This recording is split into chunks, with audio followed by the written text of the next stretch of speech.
The NASCAR Busch Series at Milwaukee is brought to you by Holiday Inn Racing. Always stay under the green. And by Aaron's, with over 1,400 stores nationwide. Everyone's a lucky dog at Aaron's. And Carino's Italian Grill. The grill is open.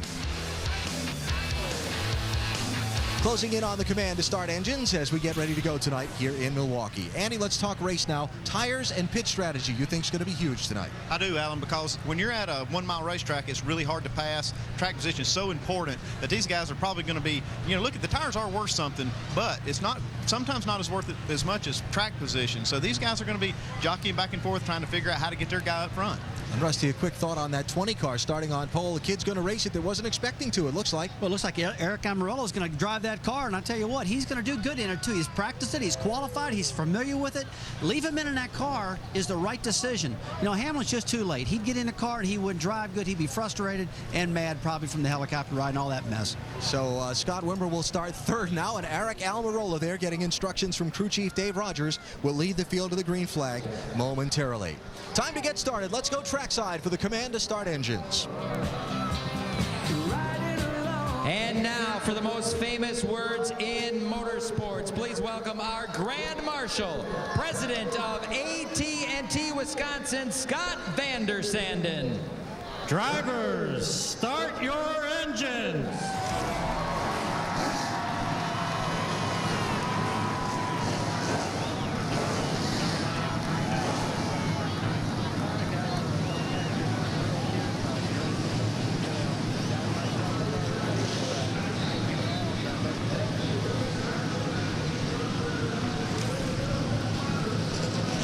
Great sound. Engines fired up, ready to go racing here in Milwaukee. There's our in-race reporter, Scott Wimmer, says this is Daytona to a Wisconsin guy.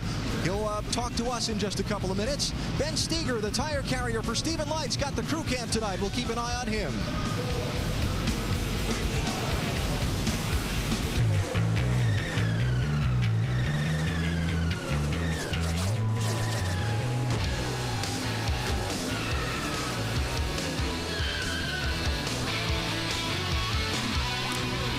ESPN's coverage of the NASCAR Busch Series tonight, coming to you from the Milwaukee Mile. 250 laps, 250 miles tonight for 43 drivers. One will go to victory lane at evening's end. Take a look at the ticker at the top of the screen. We'll show you how they'll start in tonight's race. Eric Almirola will be in that 20 car instead of Denny Hamlin. And you look at the rest of the rundown, Todd Bodine going to start in place of Dave Blaney in the 10 car tonight. Time for our in-race reporter, Scott Wimmer, starting third. Rusty? Scott, Rusty Waddle, ESPN, you got us? I got you.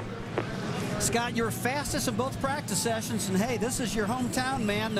You are getting around this racetrack better than anybody. What's it feeling like? It's really exciting to be back here in Milwaukee. And Scott is my hometown racetrack. I've been coming here since I was a little kid. Stand right down here in turn one and watch Dick Trickle, my Uncle Larry Deaton, and Rusty Wallace win a lot of races. And that's really what's driving me today. Hopefully I can do the same. Scott, this racetrack is so flat, it's really hard to pass on. I know you got to have some special places you picked out to pass. Where do you think most of the pass is going to happen here tonight at Milwaukee? Really, Dick Trickle told me a long time ago, you got to keep your car free through the center. And he told me a lot of other things, but he mainly told me you got to keep the car free through the center. I think you're going to see most of the passes done there through the center and up off the corner. Our Holiday and Chevrolet is really good. Hopefully we can do that all night long. All right, Scott, thanks a lot. Thanks for talking to us, buddy. Have a great race tonight. Thank you. Wimmer from the inside of row 2, top right of the screen. The man who'll call the shots from atop the pit box, Pat Smith. Andy? Hey, Pat Smith, Andy Petrie at the booth. You got a copy?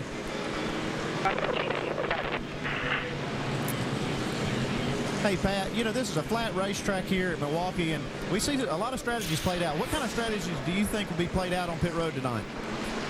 So really, track position is really key here at Milwaukee. You see a lot of times these races are won just by guys staying out or taking 2 tires. So I think you're going to see a lot of different things happening tonight. Our car works really good on 4 tires, so I think we're going to try to just fire 4 tires in it every time. Hopefully we get a long green flag run at the end. That'll really help us out. Thank you very much, Scott. Hey, Pat, are you geared up for some different strategies down on pit road? Absolutely. I mean, as it stands right now with tires, we can put on a set every 50 laps. You know, fuel's going to be around 80 laps. So being up front, we're going to have to probably make the decisions first before everybody else. And either some of them's going to follow us at some point, some of them probably leave us hanging out. So we'll just play the strategy, make sure we're there at the end. Yeah, this track's changed some since you guys practiced and qualified. Is your car adjustable, and do you think you'll see a lot of chassis adjustments on pit road? I'm sure nobody's perfect right now. We're definitely have some strategies to go either way, a little tighter or looser. Some of the trucks last night actually did get a little bit free, so we should be able to go either way. We'll just have probably 3 shots at it, so we just got to make them count. Hey, thanks, Pat, for talking to us, and have a great race. You know how people down in the garage and pit areas can be so merciless with their teasing. When people get home from that pit crew and watch the TiVo or the VHS on that thing, you don't think Scott's going to get razzed a little bit, do you? He's trying to be the crew chief and the driver tonight. Well, Scott's ready to go. There's no doubt about that. He talked to me earlier when I went down to talk to him about the race tonight, and he really understands his car. And when you said, hey, Pat, what's it like? And Scott answered, you could tell he's amped up, man. He's ready to go. And, hey, that was kind of pretty cool. I like that. Got some great onboard views to take you through the Milwaukee race here tonight. Mike Wallace, Tim McCready, first start for Richard Childress in the 21. There's Richard Johns in a race car, not jumping out of a plane. Talked to Scott Wimmer earlier, Bobby Hamilton Jr. in Ed Rensi's 35 car. Kelly Byers still filling in for John Wood in the 47. Their son, Steven. Heard he's a little under the weather tonight, huh? Yeah, he's got a little bit of a flu bug. He's not feeling real well, and but I think he'll be just fine. Once he smells that engine fuel, man, it'll be good. And David Ruderman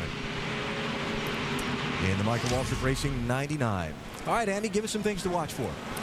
Well, all right, you wait on that. Okay, I jumped the gun on you. Let's get out of pit road and let's get some things to watch for from there. Jamie, bail me out. You guys are having so much fun up there. You know, there's a lot of new faces out here, and one guy to watch for in the 1 car. J.J. Yaley is not here tonight. He stayed in Sonoma, California. Johnny Benson, the man who won the truck race here last night, is behind the wheel. Now, the ironic thing is he's driving for James Finch, the guy that fired him from this same team 3 years ago. He picked up the phone and said, I'm pumped about the opportunity. He hopes to make it back to victory lane for the 2nd time. Let's go to Shannon. Well, Jamie, it's official. Eric Almirola is starting this race in the number 20 car. The team quickly changed those seat inserts, and Almirola rolled off pit road. Now, Denny Hamlin is currently still on his way to the track. According to the team, he's getting a police escort. I asked crew chief Dave Rogers if the team would think about making a driver change mid-race. He said as long as Eric feels comfortable in that car, they'll leave him in it. He won the pole. They'll let him win the race. Dave? Shannon, drivers are rarely openly nervous before a race, but sometimes they go strangely quiet. That's what happened when I spoke to Jason Leffler just a few minutes ago. And I asked him, are you a little nervous about tonight? What's going on? He said, I think we have a shot. That makes any driver nervous, Alan. All right, Dave. All right, and Mr. Petrie, now, what to watch for? Okay, this is what I'm going to watch for. We're here at Milwaukee on a flat racetrack, and I'll tell you what, this track position is going to be so important. It's so hard to pass here, so these guys are going to be trying everything they can to keep their guy up front, and they're going to use race strategy to do it. Maybe changing 2, maybe not, maybe not changing any. And brakes. We got to make sure we keep brakes on the car all night long. All right, we're set for the start. Enjoy the race. Let's go full throttle. We're about to go racing at Milwaukee. Race cars in. Be ready. Be ready. Green, green, green. Outside. 2 car lanes. You got one to your bumper. Inside. Another one looking. Inside. Outside. You're all clear. 5 car link 5. Just still there. Still there. Still there. Clear road.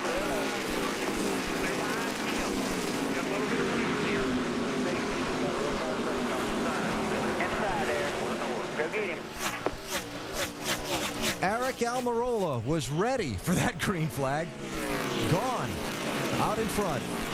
This track is so flat, Alan. Getting that track position and getting that good jump is something really clear. Eric did a great job doing that. But, you know, I was looking back in the pack as that started. The 22 spun and got into the wall a little bit. He didn't spin completely out, but got the Wrangler quarter panel up in that thing.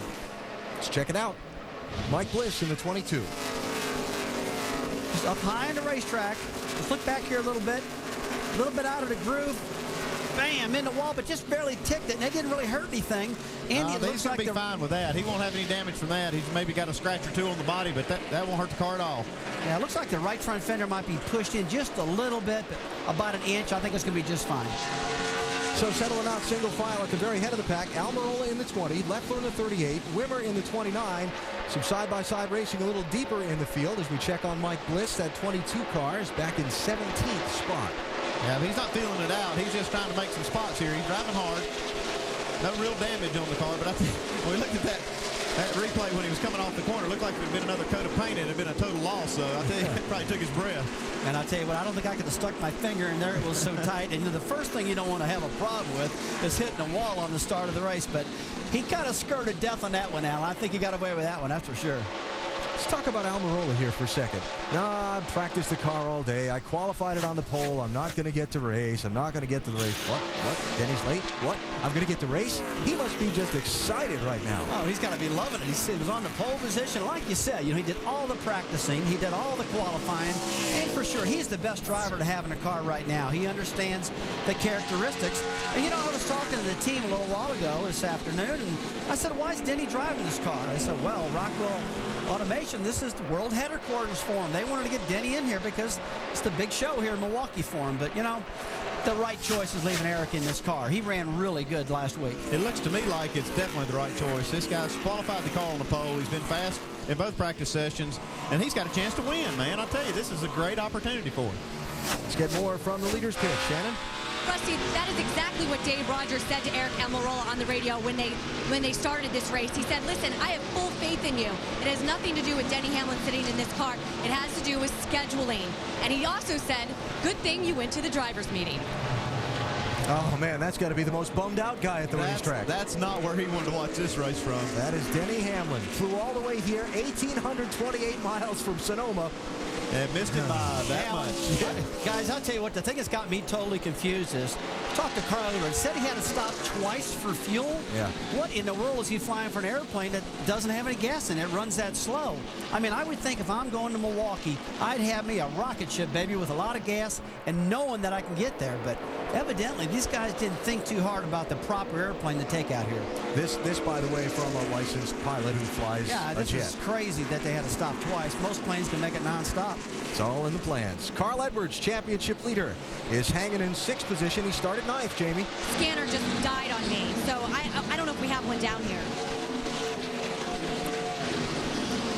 And guys, you're talking about Carl Edwards. He was in a fast jet. He was actually in his owner, Jack Roush's jet. The problem was there was a pilot flying the plane. They were in such a rush when they stopped off in Iowa. They wanted just the minimum amount of fuel to get them here. The problem was they came up short. They had to stop an hour from here in Madison, Wisconsin. So therefore, Carl Edwards had to make the sprint. He made it, but his teammate, David Reagan, didn't make it. I can't imagine Jack Roush is too happy about that right now. Okay, Jamie, I hear all those excuses, but I don't buy it. I'm just not buying into that one right now. Next time, put some more gas, get a faster airplane. Jack's got the money. Let's upgrade, buddy. So I always hate it when you forget to carry the one when you're making those calculations. Edwards right now trying to get around Todd Bodine, who's driving that 10 car tonight, Dave.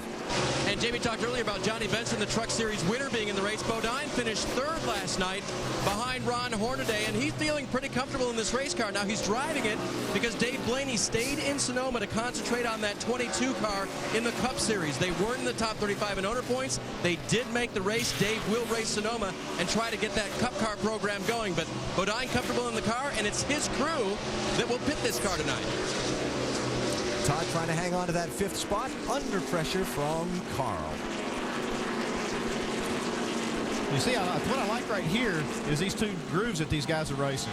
You see Todd Bodine using that high groove and Carl trying to pass him on the bottom. Even with that new asphalt down on the bottom side of the racetrack, doesn't look like Carl can quite get clear of the 10 car of Todd Bodine. Andy, it's a great choice having Todd Bodine in that 10 car, because last night in the truck race, I mean, you had Johnny Benson, you had Bodine, you had Hornaday. Those 3 guys finished 1, 2, 3, and Bodine flat knows how to get around this racetrack. Todd feels real comfortable in this car. Going to give up that spot to Carl there, a little faster coming through on the bottom. All that's going on behind Eric Almirola, who's been out in front for all of the 11 laps run so far here at Milwaukee. Just the beginning of a night full of action on this old mile track.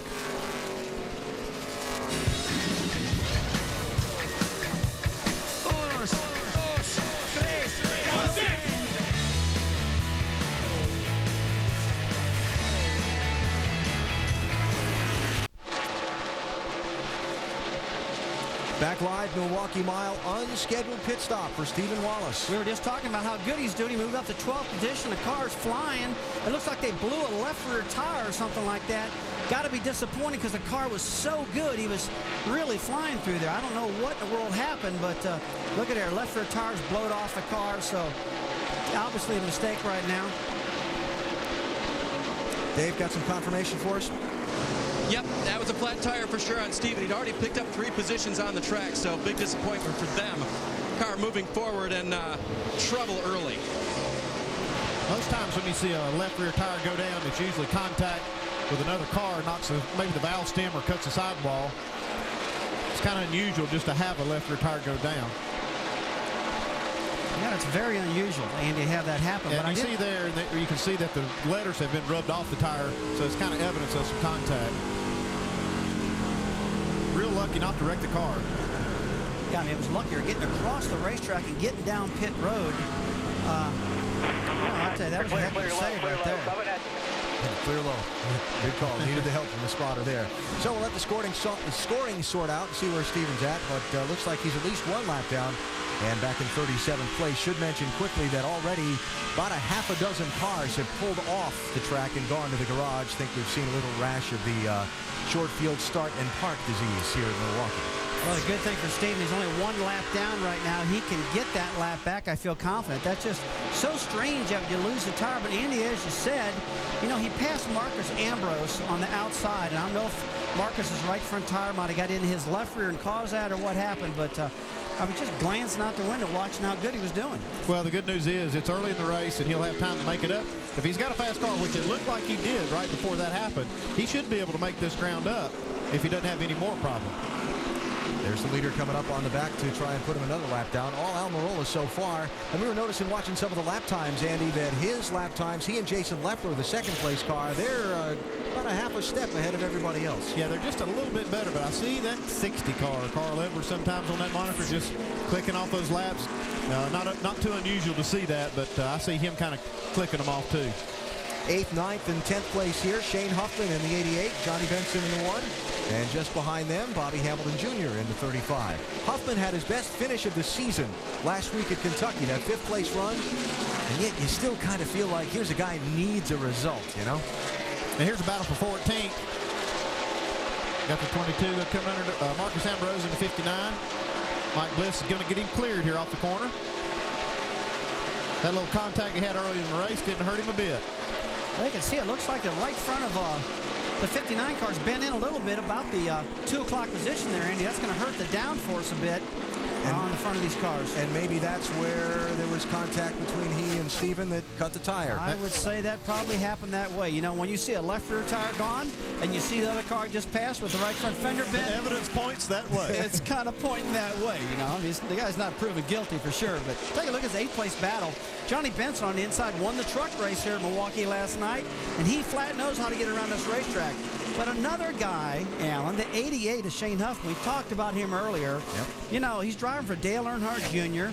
He's won a ton of races in the Hooters Pro Cup Series. I expect big things from him. This is his style of track. Man, they got a good race going on right here with Bobby Hamilton Jr. in the mix.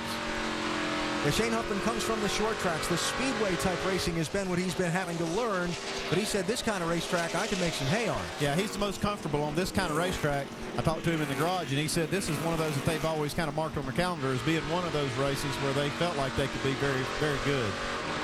Another guy.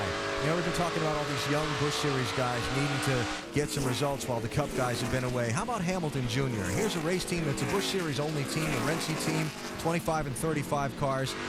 And face it, they have struggled on the bigger tracks against the Hendricks and the Childresses and the Roushers and so on. And a real opportunity for these guys tonight to try and knock off a top 5. And you know, that's a little bit of a surprise also because Bobby Hamilton Jr. has been so strong in these Busch Grand National cars in the past. But we all know you got to get the right crew chief, the right driver, the right blend so they can get the shocks, the springs, and everything right. And last week at Kentucky, I really picked Bobby Hamilton Jr., Andy, to be one of the players that I thought would get up there and challenge it. It just didn't happen. But I like the way his car looks right now. The front end's kind of down on it. Car looks like it's handling pretty good. His car does look good. And I tell you, these guys, watching this one car, Johnny Benson, these guys are driving hard 25 laps into the race. Benson wasn't planning on running this race. You heard the story earlier. The team called him up and asked him if he would. And I spoke with John yesterday in the garage area. John's just having a lot of fun with his racing right now. Won the last 2 Truck Series races here in Milwaukee. He's running well in the Truck Series. He's contending for the championship. He's having fun and just really enjoying his racing right now. But Ron Hornaday was actually scheduled to be in this car up here, but the 77 car made a little change, and they put their in-house driver, Ron Hornaday, in the 77 and left the 1 guys without a driver. So they just called up an old friend, a guy that does real well up here, and he's doing a great job in this car. Well, Andy, they're really not running for a driver's point championship. You know, the owner's championship points are very important. Everything in NASCAR is based off the owner's points. And right now, you had Curtis Davis driving the 77 car. He struggled a little bit. Hornaday was already up here driving the truck race and ran real good last night. And hey, it was a good choice to stick him in here. He works for Kevin Harvick full time, and he was already here. Dave, got some more news from the 66 pit? Yeah, but it may not be what you're expecting, Alan. After we came down here to check on the tire situation, we ran into Denny Hamlin. Denny, what are you doing here in the 66 pit? You know, I got a message that Stephen wasn't feeling good, so you know, I think they were asking about Eric. So, you know, if they need a driver, I'm here looking for one. How disappointed not to get in the 20 when you finally got here, Denny? Well, it's disappointing that we were just hovering on the racetrack while driver intros are going on, and either the track or NASCAR wouldn't let us land. You know, there's a lot of people spend a lot of time and money trying to get me here, but this is all about supporting Rockwell Automation. They've been part of this Busch Series program with Joe Gibbs for 3 to 4 years, and I think Eric would do just a good job for him. I think taking him out of the car right now would be pretty disrespectful. All right, Denny being a good sport, perhaps replacing Stephen Wallace here, but not on this pit stop, guys. Caution out, first time in the race. Trouble off of turn number 4 for the 52 car, Ian Henderson, a Seattle, Washington driver, who's got some troubles. Looks like he's having some kind of engine problem. Yeah. See smoke trailing the car. Oh, he's got a big problem here. Definitely looks like an engine failure. Well, whenever you get loose like that and there's no flat tires, the smoke's pouring out, it's a pretty good indication we got a bad rear end. It's either leaking rear end grease or he's blowing them engine. I don't see anything coming out of the tailpipe, so Andy, it's coming out from under the car. Might have broken oil line. Definitely laying some fluid down. Look how loose that thing's getting. Yeah, you got some of those parts sometimes they'll go through the bottom of the engine, create a little hole. Oil pan failure. Yeah, put that oil out on the headers. All right, so here we go, crew chief. 30 laps into the race. We're going to have pit stops here. What do you think? Well, it's just right there at that 30 lap mark. I say you probably see them come down here this time. It's going to be interesting to see who takes 2 and who takes 4, and maybe have a couple guys staying out. This might jumble the field just a bit. All right, we'll expect the pit road to be open this time as the pace truck leads the field by the pit entrance off of turn 4. Pit road here a little different in Milwaukee. The pit entry is actually on the front straightaway. It's not in the middle of turn 4 like it is at a lot of places. It's marked well. They've got a cone out there, and so you can see right there the cone.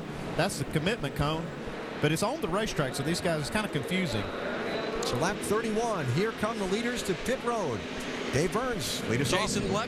Jason Leffler gives up second place. They have 4 tires on the wall. Looks like they're going to put all 4 of them on. Tight in the center, loose off the corner for Jason. They'll make an air pressure adjustment. Jamie. Well, Dave, Carl Edwards said he's real loose, a little tight, a tick tight in the center, but there's a little discrepancy on whether or not he should have taken tires. PK said we need to do it, and Carl said, are you sure? It could be a little soon. You see they put 4 tires, guys, and made those small air pressure adjustments. Let's go to Shannon. Well, Eric Almirola driving that car, he drove to the pole position today, says he's a little loose in and a little tight off the center. He's going to do 4 tires and an air pressure adjustment, and he's pulling out of his stall. I saw 4 tires just about everywhere up and down pit road there. Yeah, I did too, Alan. I really think, though, that was a missed opportunity for some of these teams to get 2 tires, or maybe even like Carl was thinking, just get gas, get back out there. Nice move by Jason Keller's team to pick him up 3 spots, gets him into the top 10. How does a tire carrier do his job on a pit stop? Let's, I won't say ride along, let's run along with him.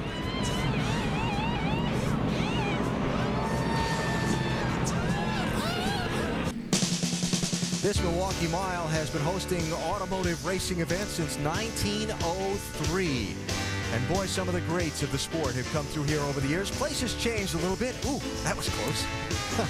Track got paved in 1954. And renovated a couple of years ago. The old covered grandstand torn down, replaced, really modernized it. You like that drawing on the side of the car, did you, Mr. There's Petrie? the old 4-2. Yes, it was. 1903, they started having auto races here. And check out some of the other venerable stadiums in the state of Wisconsin. Of course, Lambeau Field, 1957, the first NFL game there. Did you know that in the 1930s, they actually had a couple of Green Bay Packers games each year at this racetrack on the infield grass? Okay, you sold me on it. This is the oldest racetrack in the world, that's for sure. Yeah. It's a great place with a lot of history. All right, Scott Wimmer, our in-race reporter, running fourth right now. Let's try and bring him up. Scott Wimmer, Rusty Wallace, ESPN, you got us? I got you. Well, you've had about 33 laps to run. What's the car doing, and where you passing most of these guys at? You're running great out there, man. Well, unfortunately, I haven't done a lot of passing yet. The car's real tight in the center. Looks like everybody's pretty much running on the bottom, but we made, Pat Smith and the guys made some adjustments right there. I think it's really going to help the car. And just ride the race. This is a long race. We got 250 laps out here and only 33 in, so we got a lot of changing we can do yet. Okay, man, thanks for talking to us. Thank you. Hey, Pat Smith, Andy Petrie here. You got a copy? I got you, Andy. Go ahead. Hey, Pat, were you surprised that some other teams didn't try to get 2 tires or maybe no tires on that stop there for track position? Looked like everybody got 4 tires. Well, pace is pretty quick right there. I don't think anybody wanted to get off. I mean, I don't think it's going to do anything at the end with enough cars in late laps, so we just got to stay with the Joneses right now. Okay, Pat, you guys are doing a great job. Thanks for talking to us. Thank you, Andy. Wimmer running fourth right now as we take a break. Some oil to be cleaned up on the racetrack. Check out the leaderboard. Look who's up in second spot. Well, talked about Rusty Wallace having 5 wins here. A little Rusty Wallace through the years at Milwaukee. Look back. He may not be happy with us for doing all of this. You guys are mean, man. I'll tell you what. Nice hairdo, dude. This ESPN crowd, I don't know about him. Hey, Scott Wimmer called that the coolest hairdo in racing at the time. We like that better. That's my corporate look. That's a little better look. The other look was the what they call it, the nuclear hairdo back then. There you go. You like that look right there? You held the fastest ASA record lap for 13 years. Yeah, that's a track I didn't know record that. right there. My son Greg did some research with everybody here in Milwaukee and said that 5 wins. And you know, this Milwaukee track, raced against AJ Foyt and all the greats back here. This place it's so famous, Alan. It's got so many people. You look at Mario Andretti, AJ Foyt, Joe Ruttman, Sal Tovella. What about those names? Well, the thing, this track's been around for 100-something years. It's had plenty of time to get famous. All the ASA guys, all the people from around this area would love running this racetrack. It was always their Daytona, they said.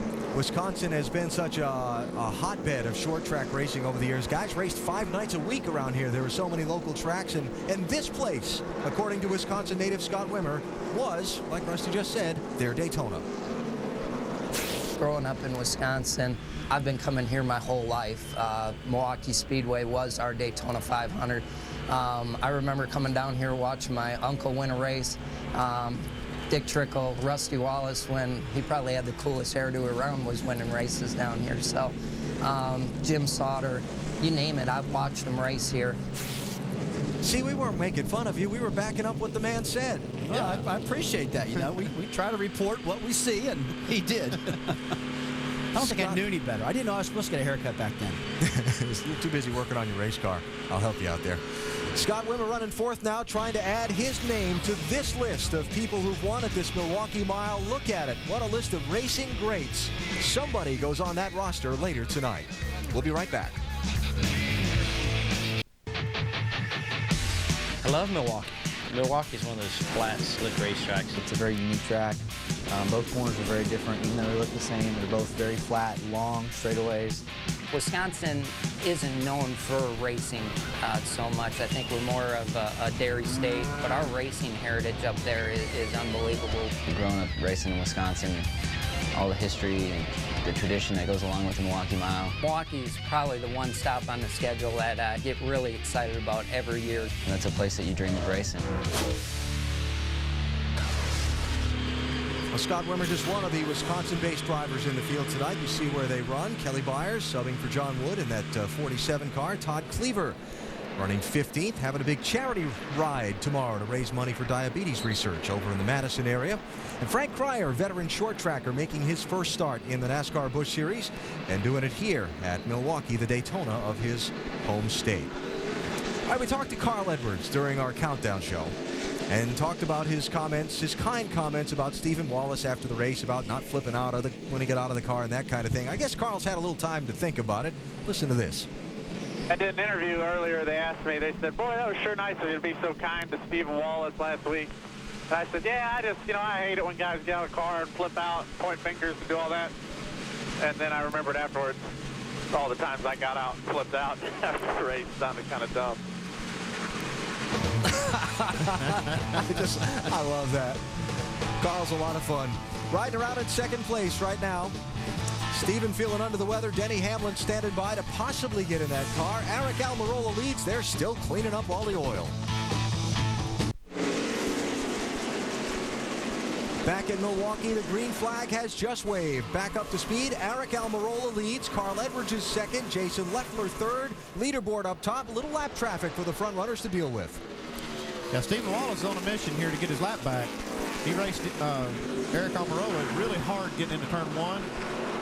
And I think he was, Aric Almirola was just kind of playing it cool here so he didn't get in a wreck. Just let him go. Andy, we talked earlier about restarts, how you really got to go and you got to get it done. Now, Steve learned a little bit from last weekend, but he's 2 laps down right now because of that tire. He's got a real fast car, and what he needs now is a caution flag to come out to only be 1 lap down. So jumping out front in that clean air, I tell you what, that rapid car he's driving is pretty doggone rapid right now. He's got a great car. You can see him getting out away from these guys. Now Carl Edwards takes the lead. Yep, first lead change of the race right there. He followed that open door through. Looks like Jason Leffler's also going to take advantage of that situation right there. Almirola getting shuffled up a little bit in freight train. Dave, we talked about Steve Wallace feeling under the weather earlier. Relief driver still standing by there? Well, let me, Rusty, what's the best medicine for a race car driver that doesn't feel well? A fast race car. There you go. Steven's staying in the car for right now. Crew Chief Bryant Frazier confirmed for me. Denny is on standby. His helmet and gloves and Hans Device are in their pit, but Denny is not there right now. Steven thinks he can go, and he's racing hard. And let me just re-explain again why it was important for the 66 to get by the leaders there. He's a couple laps down. There are 5 other cars 1 lap down, so he's not going to get the free pass. He's got to earn one of them. He's got to get one of these back the old-fashioned way, and that's raced by the leader. And then he's got to pass these other guys that are also 1 lap down and get where he's in line to get the lucky dog. If the caution does come out, then he can drive around and get on the lead lap. Well, if you're ever going to drive hard right now, you got to drive your guts out just for that reason. You got Carl breathing down his neck right now, leading the race. And Steven's just got to stay with it, hit his marks, and hope for a caution behind him, because that's what he needs. But it is a long race. We're talking a 250-lap race here in Milwaukee. That's a long time. Second, third, fourth, and fifth here. Leffler in second in the 38 as Edwards tries to put the young man another lap down. This is one of those situations where we all like to go ooh, ooh, ooh, because they get together on the track last week. Yeah, Carl may not have quite the patience this week that he might have had last week. Yeah. But he's smart. He raced around Steven, and Steven's still going to try to hang on to him here. All right, so Carl is clear of the lap traffic. Oh, trouble there. Wiggling and wobbling. That's Tim McCready in the Childress 21. Missing something important on the left rear. It looks like he got in the left rear too, lost his left rear tire. Yeah, he's got some real body damage there too, so somebody's definitely run into the left rear of the 21. Let's check it out. It's like 2 Camping World cars getting together. Oops. Well, 3 wide racing. It's like Todd Bodine got in the left rear quarter panel of McCready. Now, McCready's a driver that's done very well in all kind of different organizations. Let's take a look at his onboard. See what happens here. Oh man, I'll tell you. Okay, here's a guy that's this is his 3rd pavement race, and now he's got a left rear tire down. He's trying to figure out what, these are different fields for him. He's probably never felt before. And McCready, a 33-year-old from Watertown, New York. He's last year's World of Outlaws late model champion, and he was tapped by Richard Childress to be one of his development drivers, but he's got some troubles early in the going here. Now, why was Todd Bodine back there? He was 5th off the pit stops, right? Speeding, exiting pit road. He had to drop all the way back to 28th. before the restart, and he was trying to come back up through. And that's just how a simple mistake, just speeding just probably a couple miles an hour on pit road, can cost you something like this right here. Puts him back in the back and gets him in trouble, gets his car torn up. I'll tell you what, that right front, he's going to lose a lot of downforce in the 10 car, and that's really going to hurt the downforce. They're going to have to work on that, Andy, a lot if he's going to stay in this hunt. Yeah, his guys are going to have to get in there with the hammers and try to hammer that thing out and make something out of that right front fender, because the way it is not going to be as competitive as he wants it to be. The Aaron's Lucky Dog free pass goes to Mr. Cryer. First driver a lap down, now gets back on the lead lap, and that'll put him 31st place. Talk about bad luck. We were just watching Steven in the 60 car, Carl Edwards.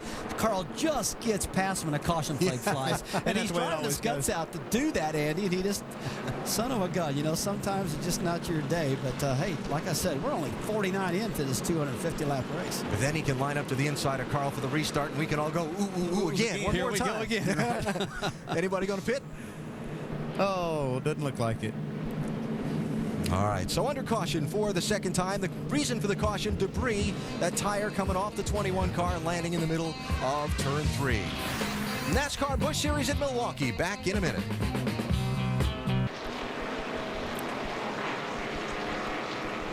Tell you what, I can't wait to get there myself. I'm hearing all kind of great things. Fast speeds up there. Be heading there tonight for the big race tomorrow.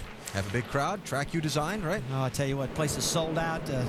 Really neat. It's a neat time going on at Iowa Speedway right now. It's a lot of fun. We built that track, and we got Marty Reed and Scott Goodyear up there calling the race tomorrow, and a lot of great drivers going to be running. Speaking of a big crowd, look at the crowd here tonight in Milwaukee. The place holds a little over 40,000, and they have filled most all of them. A little bit of room down on the very ends, but boy, what a crowd tonight. It feels so good to come to Milwaukee, Alan, see a big crowd like that. So many people supporting the Busch Series. They love their racing here, too. And like you said, Andy, we just got a couple of extra seats down to what I call the cheap seats, the Bob Uecker seats down here. Yeah. Turn 1 and 2 at the very bottom. Yeah, you're going to go from one of the oldest tracks to one of the newest tracks in the country. Well, technology sure is different. Iowa's had a lot of cool things done to it. Surface-mounted TV cameras. Tomorrow during that IndyCar race, you'll see the cars coming at your big screen television at over 200 miles an hour. You're going to want to duck because those surface cameras are really cool. Tell you what, this place does have some serious history to it. September 11th, 1903 was the first auto race here.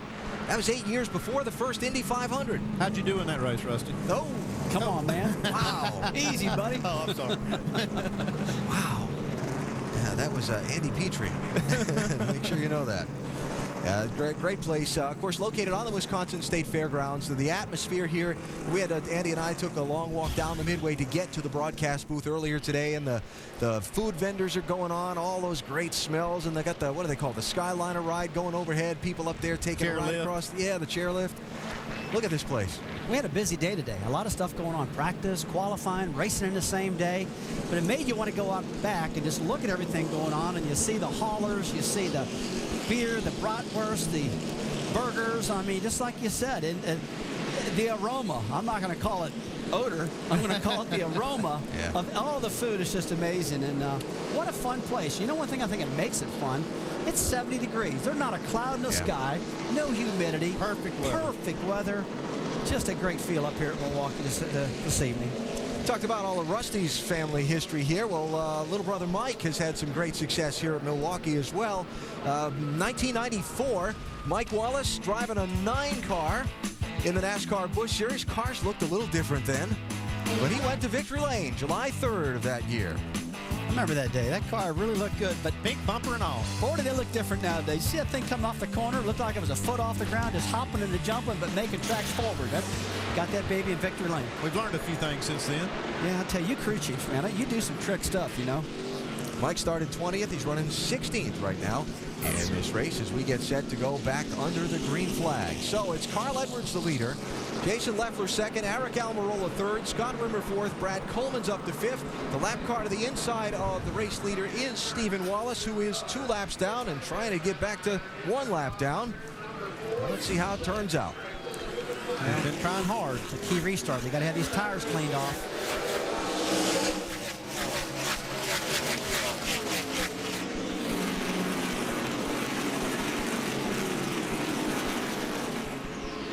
Leffler trying for the lead.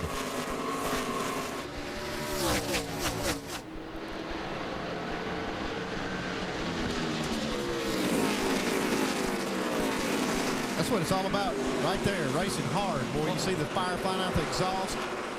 Well, right now, Steve's just got to drive his brains out, just like we said earlier. Hope for another caution. He missed it by 1 lap the time before.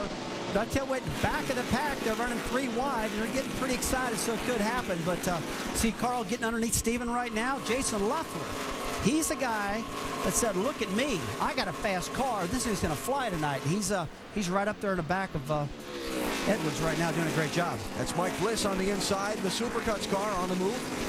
Bliss back in 12th spot, try to pick up 11th. Marcus Ambrose in the 59, dealing with a little lap traffic there. It's DJ Kennington in the 72. You know, we talked about this race. Little contact there.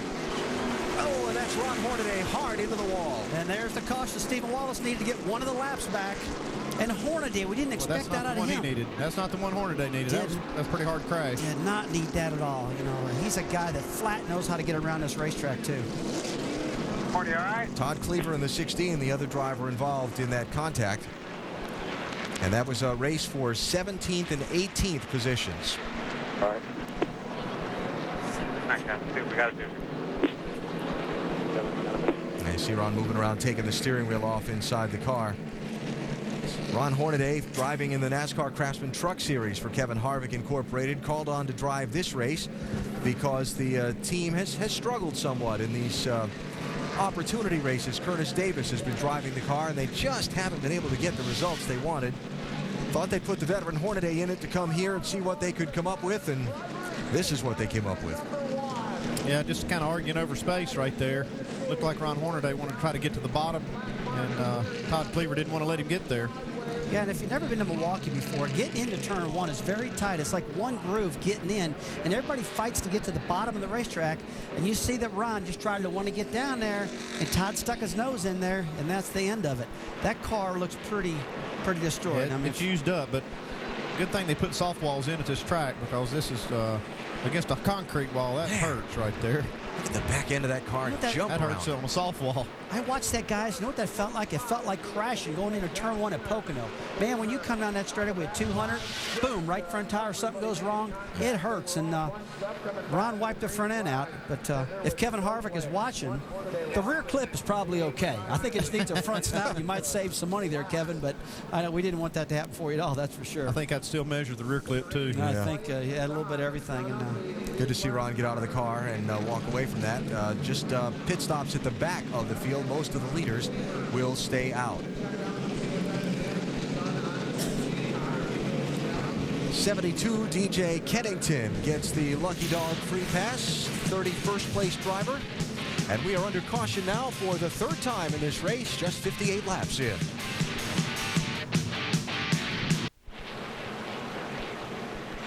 Just a second ago, under this caution, Denny Hamlin's car brought down pit road by Eric Almirola, giving up 3rd place to make the driver change. I got to tell you, I think that's a bad decision. They're doing this for the sponsor, I hear. But you know what? This kid, Eric Almirola's been running great. It looks like they're going to go down a lap right now for sure. I don't like this. This whole thing is a real tough deal. He's got to be upset. He's doing a great job out there. It seems like there was some kind of miscommunication, too, because we heard him talking about earlier they were going to leave Eric Almirola in the car, but somebody must have made the decision higher up, maybe, to take him out of the car. Yeah, but that is really crazy. I mean, you got a guy running the top 3 doing a great job, and you pull him out of the car just because you're trying to, I don't know what kind of point they're taking. In a hole here, in a disadvantage. Yeah, they've killed the team now by doing this. And our reporters will find out more specifically from the team down there about why this decision was made once they finish getting Denny in. But in the meantime, they're having all kind of problems getting Denny Hamlin into that race car. They've already lost 1 lap and may lose another one here. While they sit there, they couldn't get the insert out that Almirola used and then the insert into the seat that Denny uses. And you know, it's not an easy thing to buckle a driver into these cars. It takes so long now to get these guys strapped in with all the safety equipment and all the headrests, and you got to have all the Hans device hooked up and steering wheel clipped on. There's a lot of work that it takes to get these guys ready to go. It's not like just jumping out of the car like they did 10 or 15 years ago. Just throw the belts off and jump in and out. Well, it looks like he's going to make it. Only lose 1 lap, I think. The pace car is coming off of 4. We see him firing up right now. Now, look, we know one thing. He's got a fast car. He can get this lap back, that's for sure. And can he win the race? Yeah. Was it the right decision to do it? I don't think so. I don't care if he's got his work cut out for him. Yeah. As going to put him a lap down back in 30th place when we get back to racing. How about our leader in their race so far? Jamie is in Carl Edwards' pit. Well, his crew was just talking to him about that driver swap because actually Carl didn't realize that Denny wasn't in there at the beginning. So Pierre Cattell, his crew chief, said, that's Eric Almirola. Well, just now he came on the radio and said, hey, Denny Hamlin's getting in that 20 car. And Carl said, wow, that's kind of wild. And then he came back and said, there's going to be some competition, boys. Yeah, she's right about that. Jamie, you're exactly right about that one. There is going to be some competition because he is going to be driving his brains out to try to get that lap back. Well, first he's got to get back on the lead lap. So he's got about 5 cars he's going to have to pass to become the first car a lap down, catch a caution, get the free pass, go back to about 30th in line, and then race his way up through. Well, pull your belts down because the 66 wants to get a lap back, and so does the 20, and they're going to be bumper to bumper. The race could be on the inside lane, Andy. Well, the race is going to be on here with these lap cars on the inside. 2 real fast cars with the 66 and the 20. That's interesting. None of the other cars that are a lap down have doubled up, except for Steven and Denny. So well, I don't think these other lap cars, Alan, are fast enough to be up there with these guys, and that's why you see them just line up behind them because they know there's going to be the race is going to be on right here. Now this is where Steven's got to drive smart. He's got a fast car. He can get the lap back. Yeah, you saw him looking to the right there, watching for when the leader took off. Yeah, he was. Right? You can see his eyes peeled on Carl. Yeah. Carl got him that time, though. The games they play on the restarts. And now you know at this point we don't. These guys don't need to outrun them. They just need to hope for another Watch this right here. This is the first lap that Denny Hamlin's made in this car, driving into turn 3.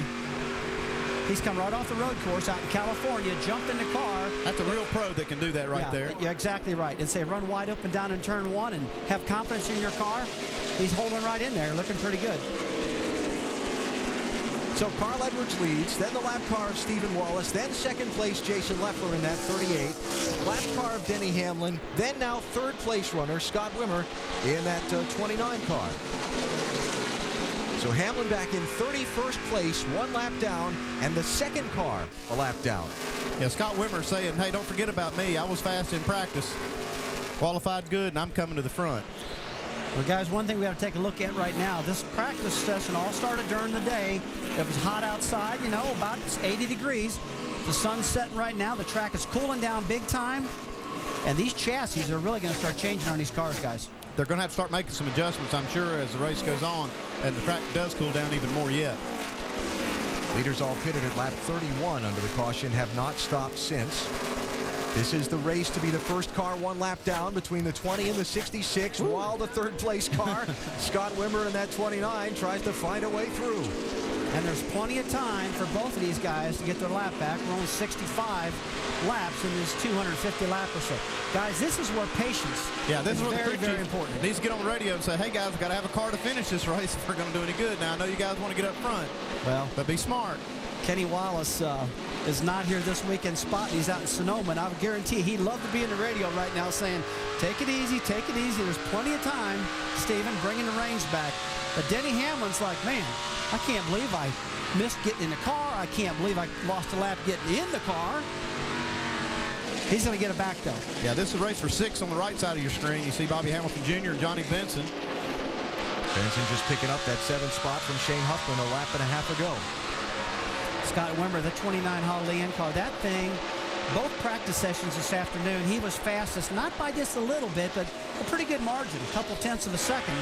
And he's been every single week, our in-race reporter has been getting better and better and better and laying down all his consistent runs. And you know, when you got a guy that, like Scott Wimmer, that's from Wisconsin, can a driver just dig down deep and get something extra when you go to a track that you really want to win at? Well, you sure can. You know, look back. You know, I had a lot of problems every time I go to Bristol. Man, I felt like I could do it there, dude. You know, I go to Martinsville, feel like I can do it. Scott Wimmer gets to Milwaukee, his home track, and he's thinking, man, this is my chance. I got my entire family here. I got everybody looking at me. Man, I'm driving Richard Childress's car. I'm driving the 29 car that Jeff Burton's been winning all year long. He's got a good hot rod, I call it. And I wouldn't doubt he'd get in victory lane tonight. I want you to watch the yellow line at the very bottom of the racetrack and where Scott Wimmer. I'll get back to that in a second. Let's check the race for 8th. That's Stephen Light in the 90, last week's winner, moving up. He's carried a little momentum from last week. He's had a fast car this week, too. This car looks good. I like the way it looks coming off the corner right there. Got good forward bite. Car's turning well in the middle. Hey, Jamie Little, have you got any more on the 90? Well, guys, he's been happy with his car, but, you know, coming off his first ever Busch Series win, I don't think he has taken that smile off his face. He said he has no doubt this team can go to victory lane again tonight. On Tuesday, the whole team got together at the race shop. They all had a big lunch. They all celebrated finally getting to victory lane for the first ever time last weekend. So Stephen Light and his crew ready to do it here again tonight, and so far things are golden. And nothing feels better than getting that first win. You know, Alan, one thing I wanted to go back and talk about, we talked about the lines of the race drivers out there, different lines these guys are taking. Scott Wimmer, Andy, we watched him in practice this afternoon, and Wimmer's car, he would enter turn one much, much higher. Folks, you see the black patch in the bottom of the track. You see the old asphalt on the top. Scott gets down the front straightaway, makes a real late turn in. And you have to have a lot of confidence in your car and able to pull that off. Let's watch this line right here. On the outside of just cutting it a little bit, putting those right side tires out there, and gets a lot of momentum doing it that way. Yeah, I talked to Scott, and he was talking about how he likes this kind of racetrack where you don't have that, just all that grip all the time. If the tires go away, it gets kind of greasy, and this is the kind of track he likes. You can move around just like he's doing here. You see him moving up out of that dark asphalt up into the gray, and you know, he can race all over the place, and it does give him these good angles off the corner. And he had a little different line than anybody else in practice when I was watching. He had just a little bit different line, and it may pay off for him. I asked him earlier, I said, hey, we're going to be our in-race reporter, and I want to talk to you about your secrets. How you get around this racetrack? He said, man, I'm not telling you nothing, buddy. He said, I got a little something going on out there, especially in turn one, and I'm not going to say anything. And you still hadn't given up your secrets from Bristol. I don't think he's going to give his up here. Well, you know what they did at Bristol? They tore that baby up. They just changed racetracks, so I don't think anybody's got these secrets there any longer. Scott had a little bit of trouble getting his footing under him at the start of the year, but now the results are coming. He says he's got his footing underneath him with the Childress team. Racing is so much about attitude and being relaxed and comfortable, and I think I finally hit that point to where I'm really comfortable with the people I'm working with, and you know, hopefully the next few weeks I can show that we can continue this and hopefully get our first win this year. And just as we hear from Scott, he shoots way up the racetrack in turn three. Yeah, I'm not sure that he didn't just get in there a little bit hot and lose the car a little bit, maybe the front end or the back end, but he sure took off up the racetrack, scared me to death. Well, one thing going on right now, these guys are all running the bottom of the racetrack mostly. A couple of them are going in that second lane, and there's a lot of the tire rubber buildup up in that second lane. So he got that car in there pretty hot, slid up the racetrack, and got in all that rubber, it looks like. Didn't lose third place. That's Brad Coleman right behind him. Here's another look. He's doing what you just said, Russ. He's arcing it in there. It gets sideways, gets loose on him getting in the corner, and then he does get up into those marbles. Does a great job saving the car. Does lose that spot on the track to the 20, but he's not on the lead lap. Now, he'll get that back. One key thing he needs to do now is not fall victim to saying I got a flat tire, because you get up in this rubber and it builds all this stuff up on the tires and it makes you feel like you have a flat tire, really, when you don't. Shannon, can you add on that 29? What's going on down there? Yeah, Rusty, there's really not a lot of communication on the radio right now between the 29, but when he did get a little loose in that turn, he came over the radio and said, that was weird. So we'll try to listen in and see what's going on. Yeah, it was. Can't argue with that. By the way, Ron Hornaday treated and released from the Infield Medical Center after his crash a little while ago.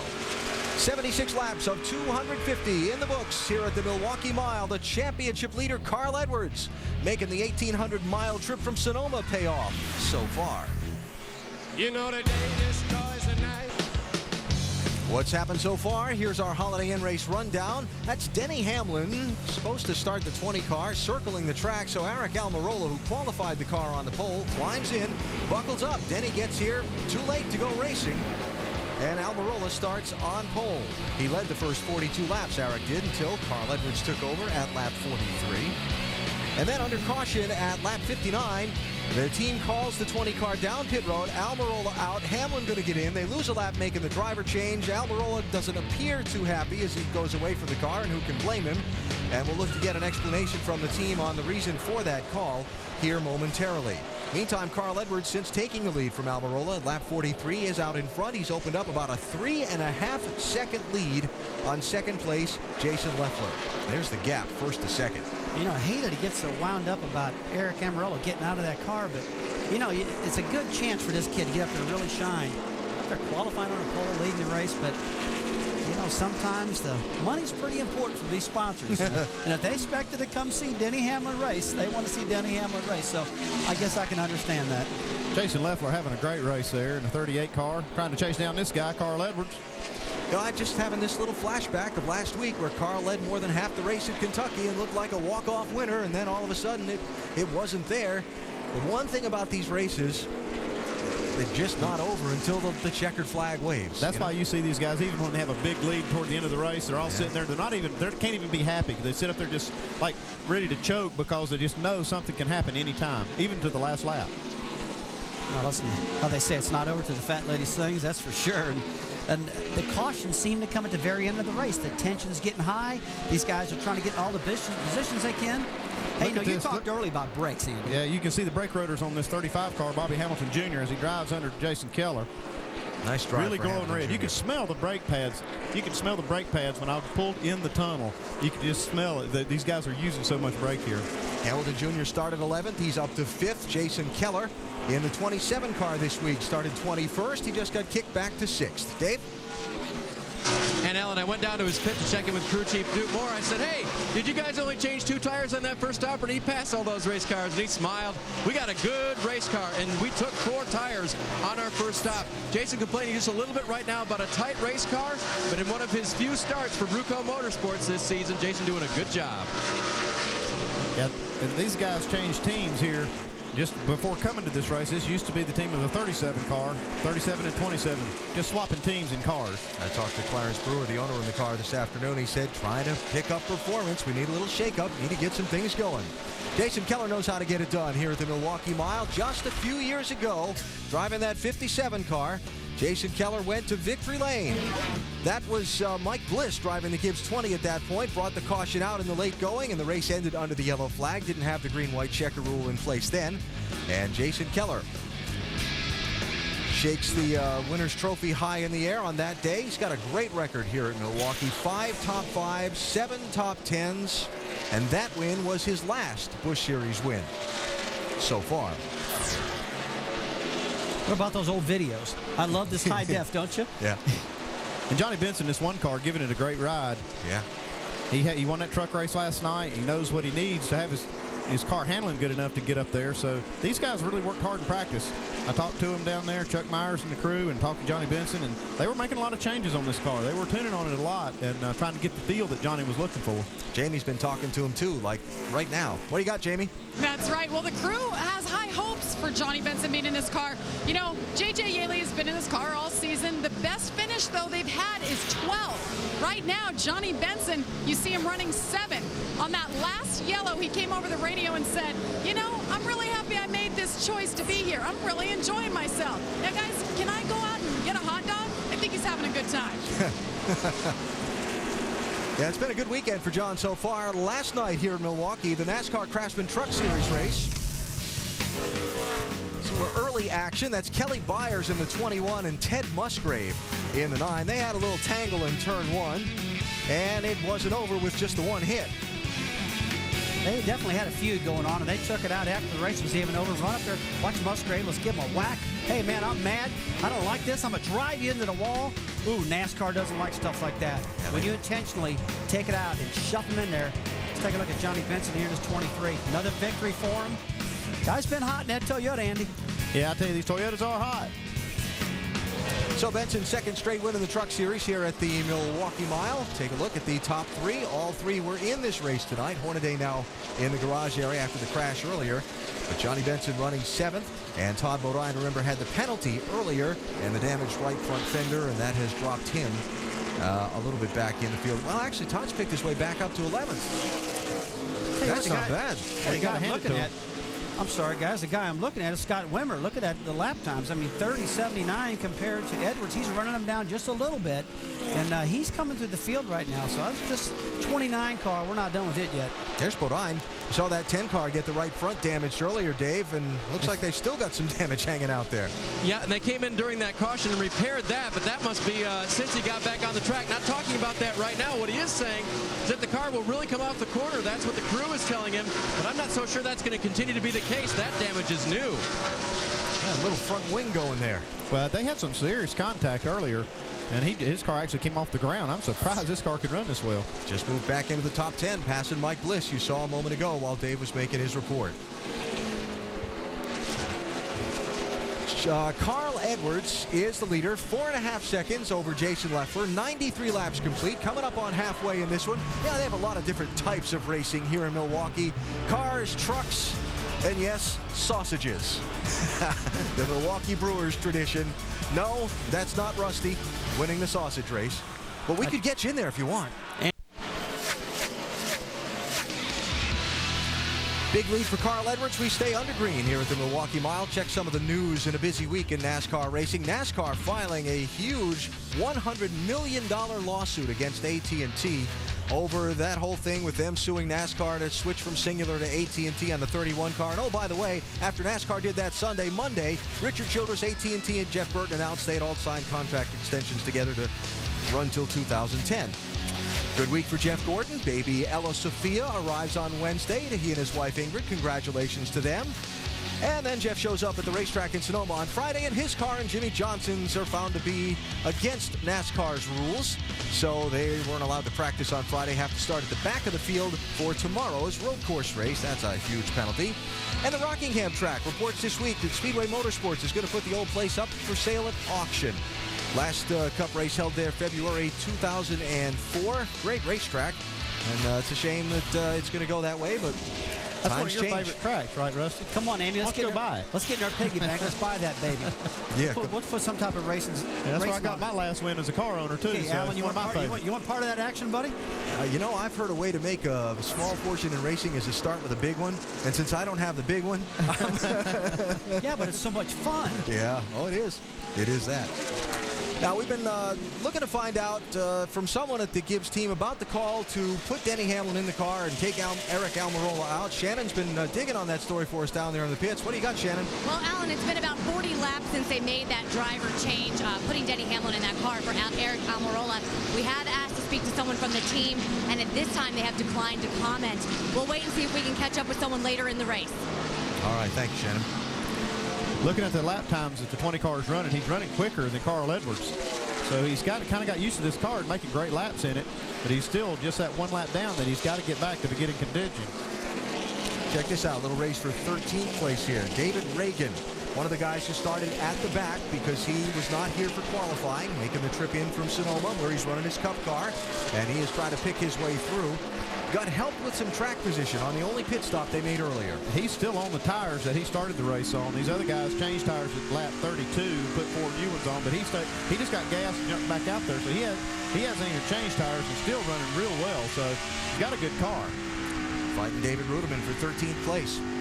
Right now the field, Reagan is about 2 seconds off of what that leader's qualified. That's how much the cars are slowing down with the worn tires. And so, you know, he's holding on for dear life right now, but he made the right call, you know, because we started in the back and just took on that field and was able to gain those positions up. But he's dying for a caution now.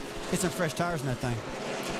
Now, Reagan went to Sonoma to run the Cup car, but David Ruderman did not. Team decision, because of where they are in the owner points, to take a guy with a lot more road course experience than David out to the Cup race. So David came here to Milwaukee to just concentrate on the Busch race this weekend. He understood, but still was disappointed. I understand, you know, the mentality from a business standpoint. From a personal standpoint, very, very... It's tough. Yeah, it's really, really tough. Especially to watch, you know, somebody else drive something you've worked your entire life to, you know, have the opportunity to drive. I don't know if there can be any more difficult thing for a race driver than to watch somebody else drive their car. You know, David Ruderman has been the most consistent driver, for the most part, in Michael Waltrip's new team. Making races, learning up front, running good, and he needs to build consistency in that team. To be pulled out of it, I understand rational, like you said, but man, how do you build driver confidence, Andy, if you keep pulling them out of the car, missing races, making changes? I tell you, looking at that, just that video right there, you can see just how much and how passionate he is about what he does for a living, and it does hurt when they take him out of the car. 41st in owner points. They had to get into the race, put a guy with more road course experience in it, and did get the last starting spot in the race. How about this car in this race tonight, Jamie? Well, I talked to David Rudiman earlier during qualifying, and he had that same expression on his face. Really bummed out he wasn't in Sonoma to race. He said, you know, we've been struggling this year. We've missed races on our own. They don't need to take me out of the car to prove. We've already proven we can't make all the races, so I want to be there. He said, unless I'm physically unable to race a car, I don't like being out of it. He also told me, you know, I signed a contract to race a full-time series. That's where I want to be. So he's doing what he's been told to do, and he's racing here in the Busch Series and giving it his all. So hopefully he'll come home with a good finish. It's a tough business. I've been on both sides of it. I've been the car owner that had to answer to these sponsors, and you got to do what you got to do. And sometimes it just doesn't set well with everybody. And this time, you know, David just got caught on the outside of that. And I know he understands, like he said, from a business standpoint, but it's still from a personal standpoint, it's got to hurt. Well, I'll tell you one thing that you know, Michael Waltrip's team needs to look at. Rudiman's a pretty good driver. He's really good. As a matter of fact, if he doesn't get an opportunity to drive this stuff, whether he has a contract or not, he's going to want to get out of that ride because there's a lot of teams wanting to hire him. And they need to understand that. So David, he's just not in this car because that's his only chance. He's got a lot of opportunities. Mike Wallace in the 7 taking that spot. Taking the 14th spot. It's all about road course experience is what that one was about. And not fun for anybody. I'm sure Michael Waltrip didn't enjoy having that conversation with David either. Coming up on halfway here at Milwaukee, Rudiman is running back in 14th place, one of a number of guys in this field that are sons of very accomplished racing fathers. I'm David Rudiman. My dad is Buzzy Rudiman. Probably as cool a racing name as there ever was. He's a racer, first and foremost, you know, race for a living. And then I had the opportunity, you know, to go race with him. My father and I have been in victory lane together. We've been wrecked together. We've been broke together. He's very, very important to me, and he's done a lot for me. Buzzy Rudiman was always the guy that helped me get to the next race. The only difference now is, you know, he's winning championships, and I'm kind of footing the bill on it. And he's still got such a love and a passion for the sport. I hope I'm like that when I get to be 65. This ESPN telecast of the NASCAR Busch Series at Milwaukee is available in high definition on ESPN2 HD, presented by Vizio.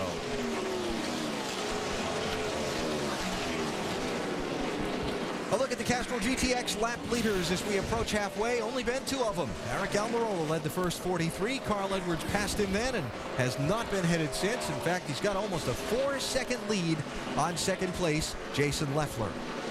Been under the green flag for a long time, though, and we're going to start to come up on some green flag pit stops shortly. And that brings us to 2 points of discussion here. One is getting onto pit road at Milwaukee under the green, and the other is what you do once you get there. Rusty, this pit entry here is a little different than most. Yeah, this pit entry is definitely different. It's on the straightaway, actually, Alan. And as you come off of turn 4, you are flat flying, and you got to get that thing slowed down, get it stopped. And the thing I'm concerned about right now is these tires are pretty wore out in these cars, so they don't have much grip, Andy. So when they come down there to that cone, I wouldn't doubt that some of those guys get busted for speeding right at that point. Now, this will be the point in the race that they would have to watch for that, trying to get in on pit road. But once they get there, these guys have got to think about what they need to do to their cars, because the track's gone through a little bit of a change to this point, and so they have to adjust for that. But they also have to predict what the track's going to do here in the next 125 laps. We're almost halfway, and they want to try to get these adjustments done so they can have their car right for the end. So these guys, this is going to be a critical adjustment period for these cars when they come in down pit road to make that right adjustment. What are some of the leaders saying on their radios? We talked about earlier the communication about making those adjustments. Let's check in with the leaders pit and Jamie. Well, Carl Edwards, he was talking about his car being really loose from the beginning on. Well, the sun has set it. It's cooled down tremendously out here. He said his car has great grip. It's obviously tightening up. He said it's just a tick loose, but he has a 4-second lead, so he keeps asking, where is the 20 car? So his crew's keeping him updated on who else is running the same lap times. Let's check in with Dave.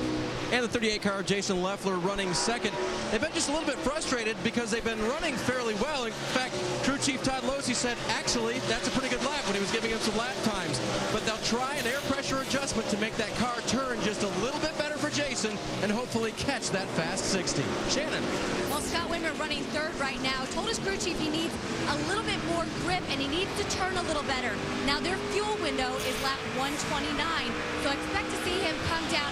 There's a caution on the track, guys. Trouble, turn 2. Couple cars involved there. 47 is Kelly Byers, 28 is Robert Richardson, and they're not going to have to make those stops under the green flag now. Now they got the caution, just what they needed.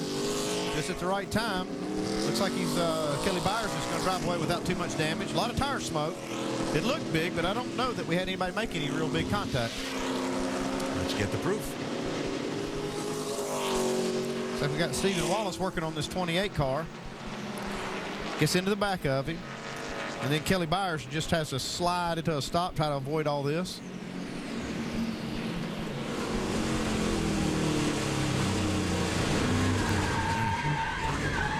All right, guys, we got spun. Stop it, stop it, stop it. Well, nobody hit anything terribly hard, but... No, I don't see any damage in any of the cars. They all just spun around. Looks like Steven picked the throttle up real hard to try to get underneath the 28. Got in the back and spun him. A lot of guys doing a great job getting around all this and not having any more contact, making the mess even bigger. All right, here come the leaders. Green light at the beginning of pit road. Stops will happen at lap 122. Edwards, Leffler, Wimmer, Coleman, and Hamilton Jr., the top 5. Dave, here they come. Alan, Jason Leffler wants 4 fresh tires. He wants the left side tires to have less air pressure in them than they had last time. They built up and made the car tight as Jason come in, brakes sparking on the 38. Jamie. And Carl Edwards being reminded that he has an open pit box in front and on exit. Come in 4 tires, full fuel. Like I said, he's just a tick loose, but the car is perfect. He came in with a 4-second lead, Shannon. Well, Jamie, the last 3 races, Scott Wimmer has 3 top 5s, but he would really like to win here at his home track. He says he needs a little bit more, to turn better and a little bit more forward bite. He's going to take 4 stickers, and they are going to drop that track bar about a half round, and he's off. Oh, Brad Coleman, Scott Wimmer. Watch that pit road speeding there, Mr. Coleman. Both of these guys wanting to get to the line first. Yeah. Looks like Scott will hold on to second place, or move up to second place, I should say, after Leffler is going to lose. Slow stop for the 38 team there. We saw on the screen about 21 seconds, a little more. And guys, right before that the pit stop came out, the 20 car of Denny Hamlin and the 18 car Brad Coleman, teammates out of Joe Gibbs. Those 2 cars were the fastest car on the racetrack, so keep an eye on those guys. But Hamlin not going to get the free pass here. That's going to go to Todd Cleaver and put him back on the lead lap. Caution number 4 out here at the Milwaukee Mile. That's not what we were looking for, was it?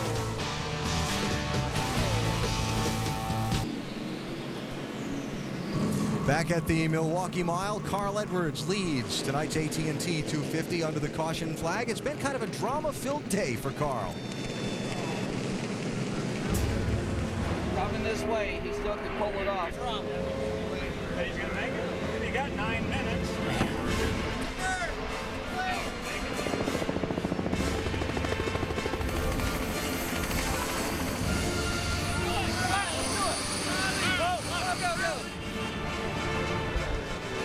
Towards the trailer. He's coming.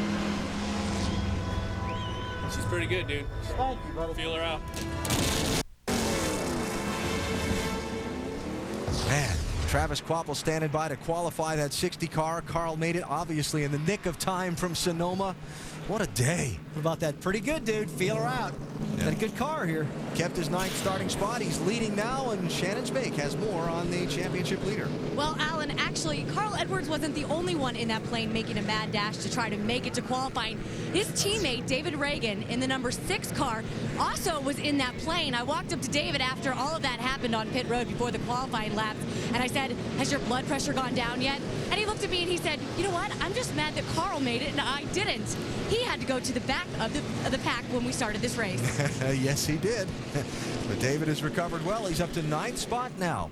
He's doing real well. 9th position and come from the back with that key pit stop early, Andy, is what really got him up there. That was smart staying out there and just taking gas on. They need to get a little chunk right there and try to move up through there quick. They just took fuel, and that moved him about halfway up through the field, and then he's driven his way up in the top 10. Under this caution, 1-lap penalty assessed to Stephen Wallace for aggressive driving. And he has been told by NASCAR he can't get that lap back through a free pass. He must earn it on the racetrack. So coming to the green just past the halfway point. Edwards, Wimmer, Coleman, Leffler, Hamilton Jr., then Keller, Benson, Light, Reagan, and Huffman. Those are your top 10. Let's go full throttle for this restart. Bend the wheels, buddy. Yours. Your red line.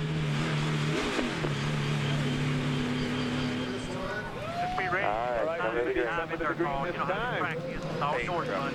Truck is off. Get ready. Get ready. Get ready. Get ready. Ready. Line. Bring flag. Go.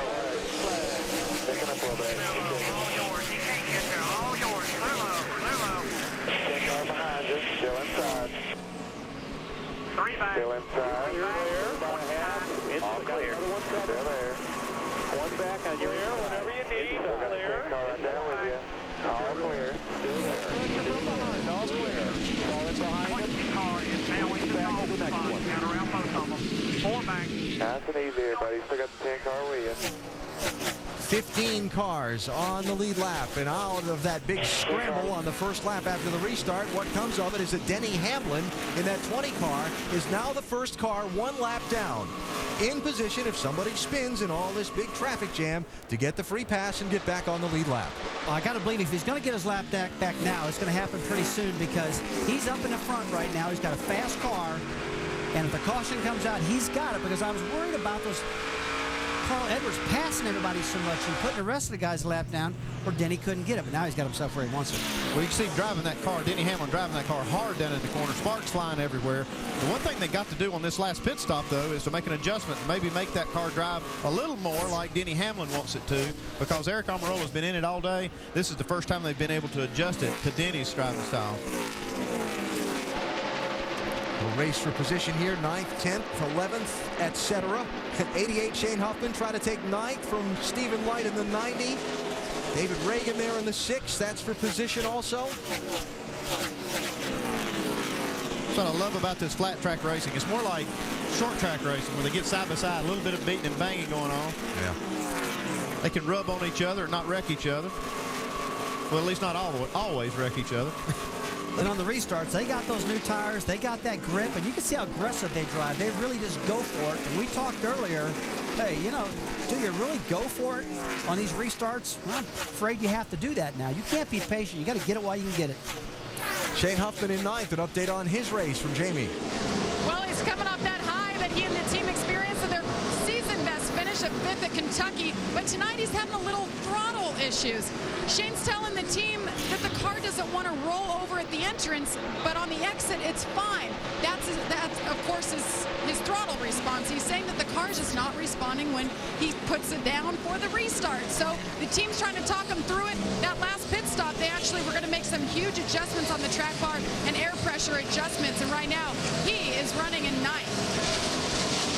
Be nice for him to get back-to-back top 10s if he can pull it off here tonight. Let me correct one thing that I said at the last caution, by the way. Marcus Ambrose got the free pass on that caution, not Todd Cleaver. So Ambrose is now in 15th spot and last on the lead lap. My bad. Well, hey, we'll give you that one. All right, I appreciate that. You're doing pretty good tonight. And I won't show any more pictures of your big hair then, too. Well, I appreciate that. This 88 car is coming to life. We saw him passing these guys on the outside. This car's looking pretty good, so they must have made an adjustment. David Reagan on the lead lap, 6th car. He's in 11th place. This is David Ruderman, lead lap in 12th. And this is where the racing is right now in this pack, because the front cars have all gotten themselves lined up single file after that restart. You see Shane Huffman driving under the 25 car here. 25 car of Richard Johns is a lap down, so they're trying to move around him. Racing these guys awful hard to be down a lap.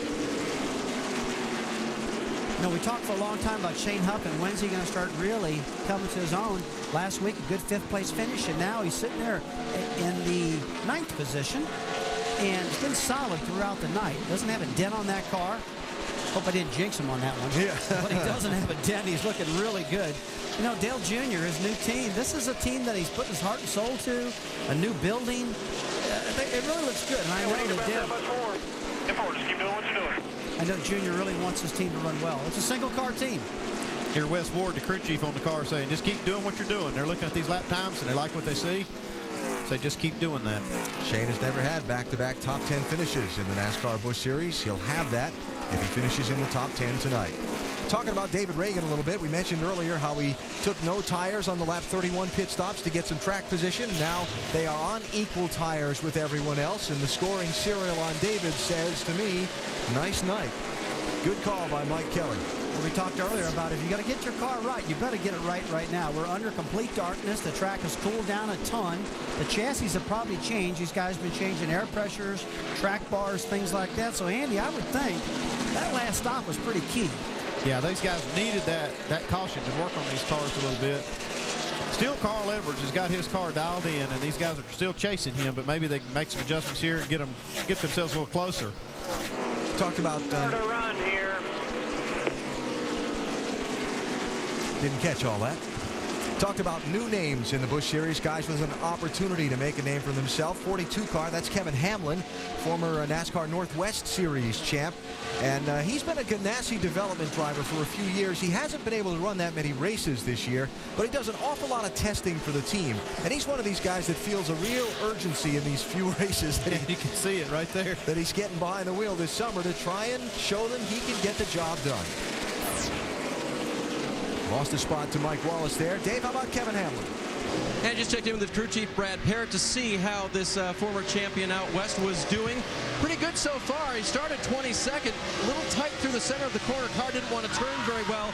Air lowered in the lefts on that car, and a wedge adjustment as well. But for Kevin, as you said, Alan, this three-run stretch has been very important to him, gaining consistency. And this so far, by far, the best of the last three races that he's run.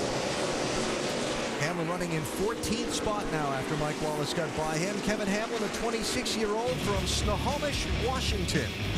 I hope I pronounced that right. Snohomish, Enumclaw. They've got some town names in that part of the world.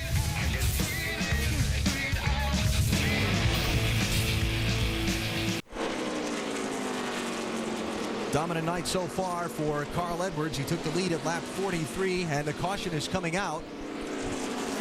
Debris on the racetrack is the word I'm hearing. And so we'll hold that thought on Carl Edwards. Yellow number 5 is out in this race at lap 144.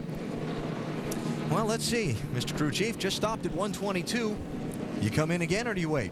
Ooh, I don't know. I tell you what, you got to think about coming in here. Some of these guys need to work on their cars. Oh, sorry. Just thinking about this. Guess who gets the free pass? Oh, I think Carl's been worried about this 20 car. Well, it's taken him 145 laps to get there, but he's got there. Now, he's got the lucky dog. He's going to go all the way around, get to the back. That's going to put him about 16th. Yep. Now he's got to drive through 16 cars now. But you know what?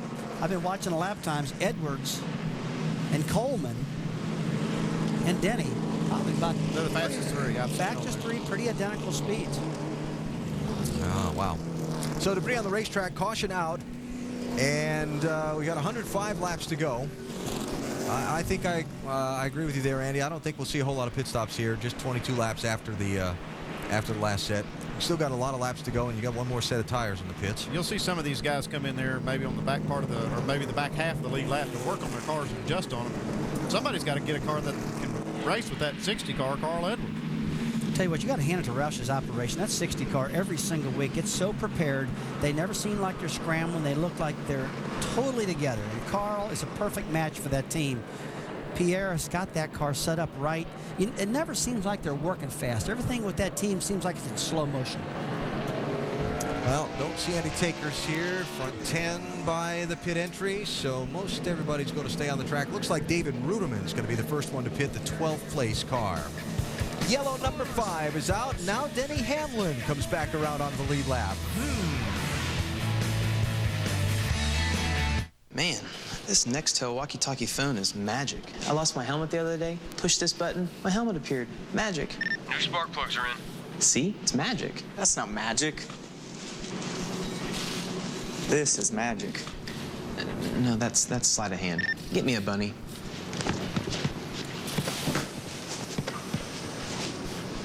That's magic. Nextel helps NASCAR fans get things done with the Motorola Blend. One powerful phone, two powerful networks. Nextel, only from Sprint. Yo, what you boys got there? It's a Pizzone. That's huge. Delicious. So... No. It's back. The Pizza Hut Pizzone is yours alone. Over 1 pound of melted cheese and tasty toppings baked in a pizza crust. A big eat for the tiny price of $5.99. Or get 2 for $10.99. Tackle your hunger with classic, meaty, or pepperoni. Hey, Mooch, you want one? Yeah? Order up. Get way more. Get America's favorite pizza, Pizza Hut, now online.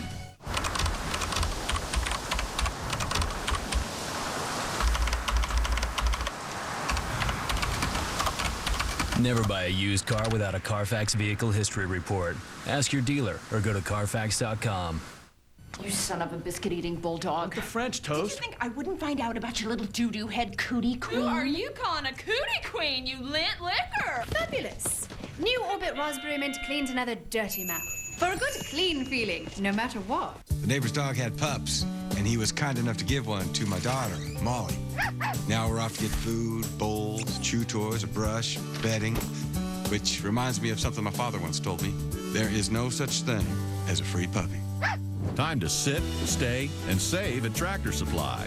Through June 24th, get a $20 gift card when you buy $50 of pet products, like an AKC kennel, pedigree dog food, or Tidy Cat litter. The stuff you need out here is in here. Tractor Supply. Back live at the Milwaukee Mile, the NASCAR Busch Series on ESPN2 with 103 laps to go. Carl Edwards has been the man all night, and our in-race reporter, Scott Wimmer's in second behind him. Scott Wimmer, Rusty Wallace, ESPN, you got us? I got you, Rusty. All right, buddy, you're 147 laps in this race now with 103 to go. You've made a lot of changes, I would think, and the track's changed. You know where you're going to be able to pass this guy at now? I don't know. That 60 car looks really strong. We have made a lot of changes during the race. We were real tight in the center, and Pat Smith and the guys have done a great job of getting that better. But I don't know.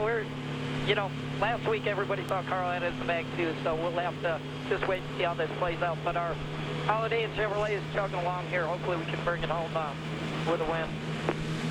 All right, Scott, thanks for talking to us, buddy. Good job out there. Thank you.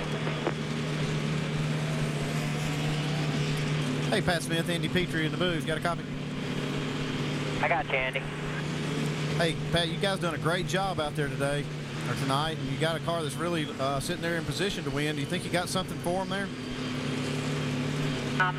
Hope if we get a little better in the short run, after they get a few laps in the tires, we seem to level out with him, but he's about 3 seconds in front of us at that time. So we just need to work on that short run a little bit for the end of the race. 10-4, Pat. Good luck. Thanks, Dan. Short run, where the 60 is beating the 29 at this point. Carl has been keeping an eye on this race and how it's unfolding from the driver's seat of that car. Listen in. Who looks like the fastest car? Is it us or somebody else? Oh, it's you by far.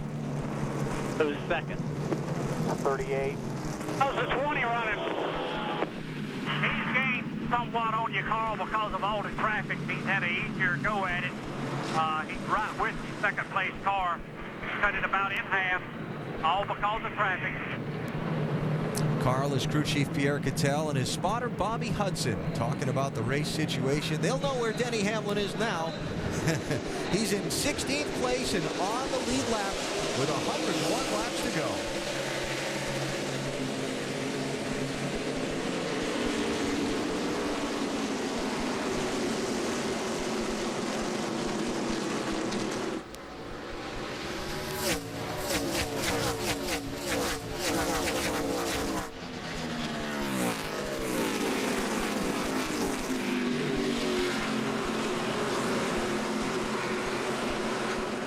This is just what Pat Smith was talking about.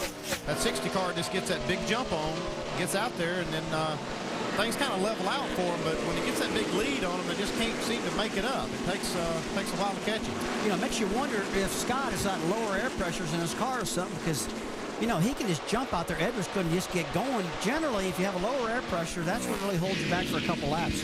Makes me wonder if Carl's not just getting out there looking in the mirror and saying, okay, that's enough lead. I'll sit here.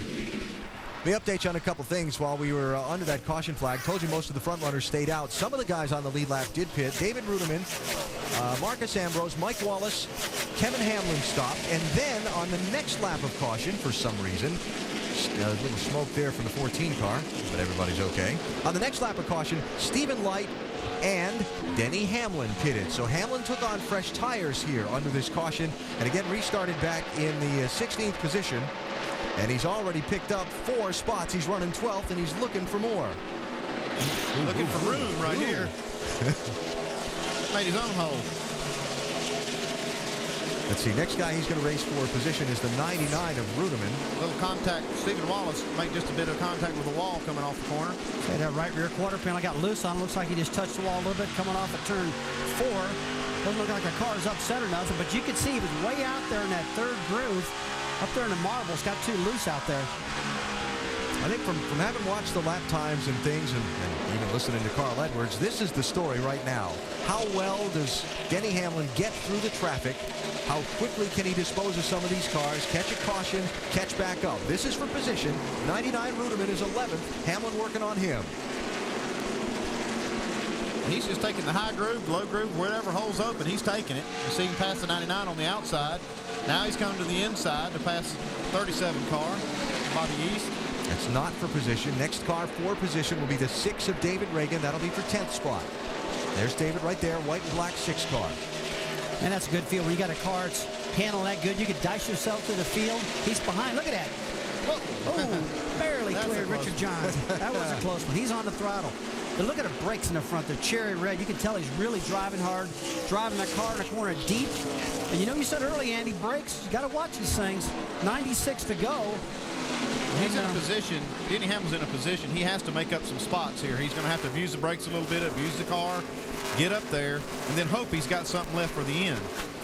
I'm just sitting here trying to decide if he wants a caution quickly or if he wants to let it run for a while. I would say the way he's passing these guys, he wants to let this run for a bit and get rid of some more of this traffic before he here's gets some more to yellow. spots. Here's some more lead lap spots. Yep. This is a 2-for-1 special off turn 2 right here. He's been really good in his long runs and good in his short runs, too. And you can tell he's not even messing with the inside of the track. He's just committing to the outside, going for it, and he's carrying momentum, and he's not letting anybody slow him down right now. So, you know, I tell you what, with 95 to go, these guys got another set of tires in the pits. We get another caution. They're probably going to stick those babies on. Then it's going to be a race between the 60 of Carl Edwards and Denny Hamlin. But don't rule out Scott Wimmer, Ed Leffler, or Coleman, because those 3 have been very strong also. You bring up a point we'll get Shannon to follow up on. Does Denny Hamlin have another set of tires in the pits? He stopped there. These leaders didn't. Do they have a set of new tires in the pits? They might have some scuff tires, but that's a good question. We'll follow up on that. Man, what a day it's been for Denny Hamlin so far. Started practicing his Nextel Cup car out in Sonoma. Oh, and by the way, had a really fast race car. He's going to start in the back tomorrow, but he's got a fast car. Didn't make it here in time for the race. Almirola, who qualified the car, strapped in because Hamlin had trouble getting the helicopter landed. They decided at lap 59 from 3rd position to pit the car, bring Almirola out, put Hamlin in, lost a lap making the driver change. It took him a long time to get in position to get that free pass, but finally at lap 144 he got it. And now he's back on the lead lap, and he's moving through the field. And we heard that the helicopter problem, he's out there in the helicopter trying to land. They've got the spot all opened up for him.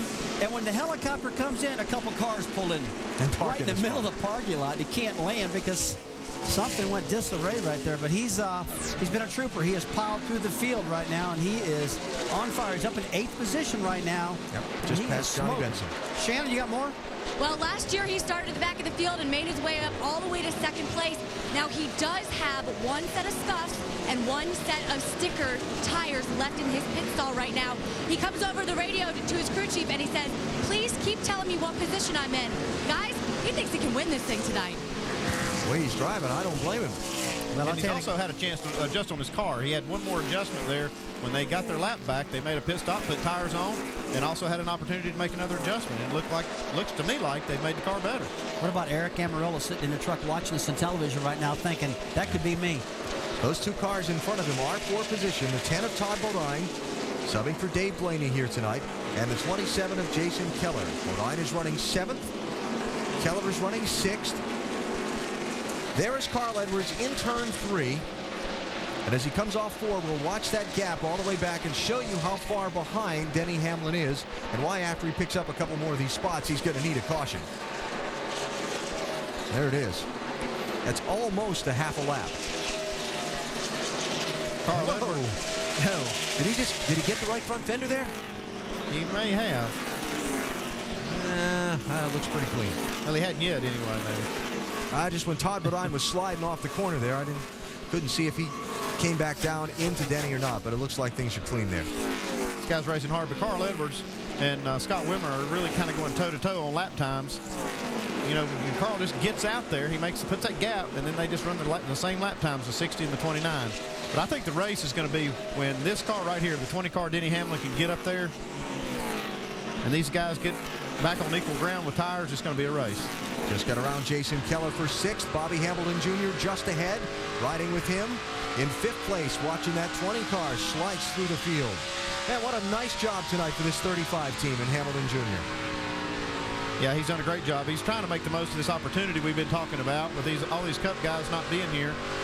And they got a great team, a great Busch team, standalone Busch team that does a great job, but they they got to go against these Cup teams really that run these Busch cars, and it's tough.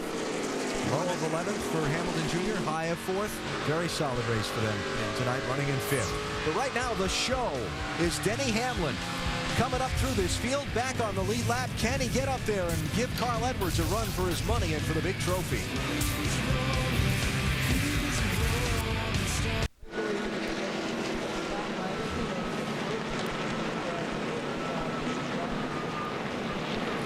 Caution has come out here at the Milwaukee Mile. Scott Lagasse Jr. has just crashed in turn number 1. Yellow flag out with 85 laps to go. It was a heavy hit. He obviously does not look happy about things. Ooh. Gets a little help from Todd Bodine. Man, that started back on the front stretch. I was to say, it was way early in the straightaway. Boy, hard hit. Well, there was contact. So will the leaders pit here? The answer is yes. Dave Burns. Jason Leffler coming in third. He said, my car needs side bite. They will achieve that with an air pressure adjustment, less in the right rear. They'll also make a chassis adjustment to try to help Jason move toward the front. Jamie? Carl's happy with the car. They're going to take a half pound out of that right rear. He said he was just a tick loose. He's going to get 4 tires, full fuel, guys. His eyes are on the 20. He said from the beginning, this is where the competition's going to be. Guys, it's going to heat up. Shannon? Well, Scott Wimmer in that 29 car, they're going to go down on the track bar. He said the car just needs to turn a little bit better. They're giving him 4 tires and fuel. Mike Wallace is going to use a little strategy to get out quickly. Stephen Light going to get out quickly. And look at this. Wimmer out ahead of Edwards. Hamlin, Coleman. Edwards losing 6 spots on that set of pit stops. Strategy. Bad time to make a mistake. Oh, man. What happened? We'll follow up when we come back. But right now, Carl Edwards has been the man all night. He's going to find himself back in the field and watch Scott Wimmer's crew get the job done for Richard Childress Racing. We're coming back for the restart.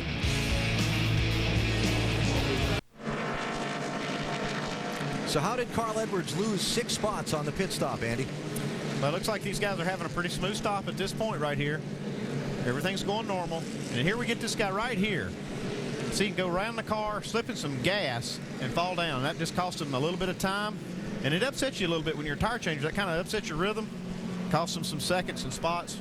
Very valuable at this point in the race. Not to mention you just took a dump on the concrete and your knee or something. And it was on national TV. And you can tell that the left front guy was done. He's changing tires, stand back. He's looking back at the left rear like, what is going on? Didn't know that he fell down and spun himself out back there. Log on to ESPN.com and search the word safety for more. On pit stops and technology and, oh yeah, that protective equipment the driver's wearing in case he does take a dump on that concrete. I've been a rear tire changer, and I can tell you firsthand that this is it's definitely a thing you got to watch for. And you come around, there's a puddle of fuel, you slip in that, and you just can't get any traction at all. So we got 2 teams that played some strategy on the pit stop. Mike Wallace is the leader, and Stephen Light is second. Then you've got Scott Wimmer first off pit road. He's third. Denny Hamlin is 4th. Brad Coleman is 5th. Jason Leffler is 6th. Carl Edwards is back in 7th place, followed by Hamilton Jr., Todd Bodine, and David Reagan rounding out the top 10. 18 cars in all on the lead lap. And things have taken a turn for the better for our in-race reporter, Scott Wimmer. Scott, Rusty Wallace, ESPN, you got us? Scott Wimmer, Rusty Wallace, ESPN, you got us? Got 10-4, I got you. Car getting any better? I tell you, these guys are doing a great job in the pits. That's definitely making my job easier, but looks like a couple guys opted for 2 tires, so it's going to be pretty interesting to see how this plays out. Scott, it looks like you're the only guy with 4 tires. Those guys in front of you played some strategy and stayed out of 2 tires, no tires, stuff like that. Looks like this might be your opportunity to strike and to get some clean air and get out of Dodge. What do you think? Yeah, I definitely hope so. I think we saw when Carl was out front, he was able to get quite a lead there, and it's just really hard to pass and really hard back here in traffic, but 20 car's been really quick all night too, so hopefully we get by these guys and maybe get it strung out and get away from Carl. All right, Scott, thanks for talking to us. Thank you. Hey, Pat Smith, Andy Petrie again. You got a copy? Got you, Andy. Hey, you had a chance to get your hands on the car there. Did you make any adjustments to it, and do you feel like you got it where you need it? Think so. Like I say, he's just real good in that clean air out front. Carl was. I don't know if we have anything for the short run, but we definitely level out. We're still a 10th off in the long run there, so hopefully we fix that. We took 10-4, Patty, is this your last pit stop? I think so. We'll see how it plays out here, more than likely. Okay, have a good race, Pat. Thanks. Thank you. All right, Scott Lagasse Jr. involved in the accident that brought out the caution a minute ago. He's with Dave. And you know, Alan, how sometimes we show the drivers the replay if they need to see anything. Scott, I gave you that offer. What'd you say to me? I don't need to see a replay. When the rear tires are spinning in the middle of the straightaway, that's uncalled for. We were just riding. We got a little behind early and got it freed back up there and working on it.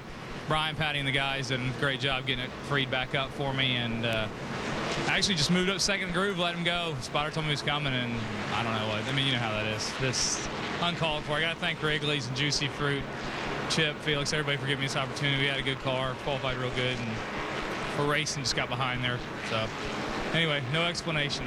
Now, Scott's okay. That's the best news. They were actually trying to change their luck. They strapped a character from the Shrek movie, Donkey, into the car because another character hadn't done so well for them. I don't think Donkey's going to be making any more rides in the 41 yellow car either, Alan. All right, David, so here we go on the restart with what will be 79 laps to go. The leader's Mike Wallace, second car in line in that outside lane. 7 car, fuel only on his stop. 11 is tail end of the lead lap. That's Mark Mitchell. This could get interesting. Look at Stephen Light jumping to the outside. 90 car, 3 wide.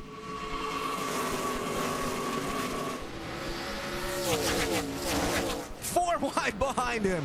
Holy cow. You got the 20 car Denny Hamlin, Scott Wimmer side by side, probably 2 quickest cars in the field besides Edwards. But you got a scramble up front. No tires, 2 tires, gas only. Guys trying to get their laps back. Oh, by the way, and the guy that's dominated most of the night is trapped in behind all this. And remember how easily things can get jammed up on a restart. Somebody crash and sweep you up in it. But don't look now. Denny Hamlin's cleared everything on the outside again. He's going for the front, overhauling everybody. That's for the race lead, 20 in the 7. What a job he's done to get his car up here. Takes the lead for Mike Wallace on the high side. Tell you what, that new asphalt on the bottom, you think that's where they'd run, but Denny's got a lot of grip on the top side of that old asphalt, a lot of momentum. He sets aside. Trouble for the championship leader, Carl Edwards. Flat, what is that, right rear? Right rear. Flat, right rear tire. Remember we talked about being back there in all the traffic. Oh, Jamie, they must be just sick right now. They are. They weren't over that last pit stop where their man fell. They were still watching video when this happened. They ran out. He wants right side tires. He had 1 set left of stickers. Carl Edwards is out and away, guys. What a change in the race. How did it happen? It's hard to say exactly. It looks like he's already got a flat tire, just trying to get out of the way. He could have just run over some debris on the racetrack.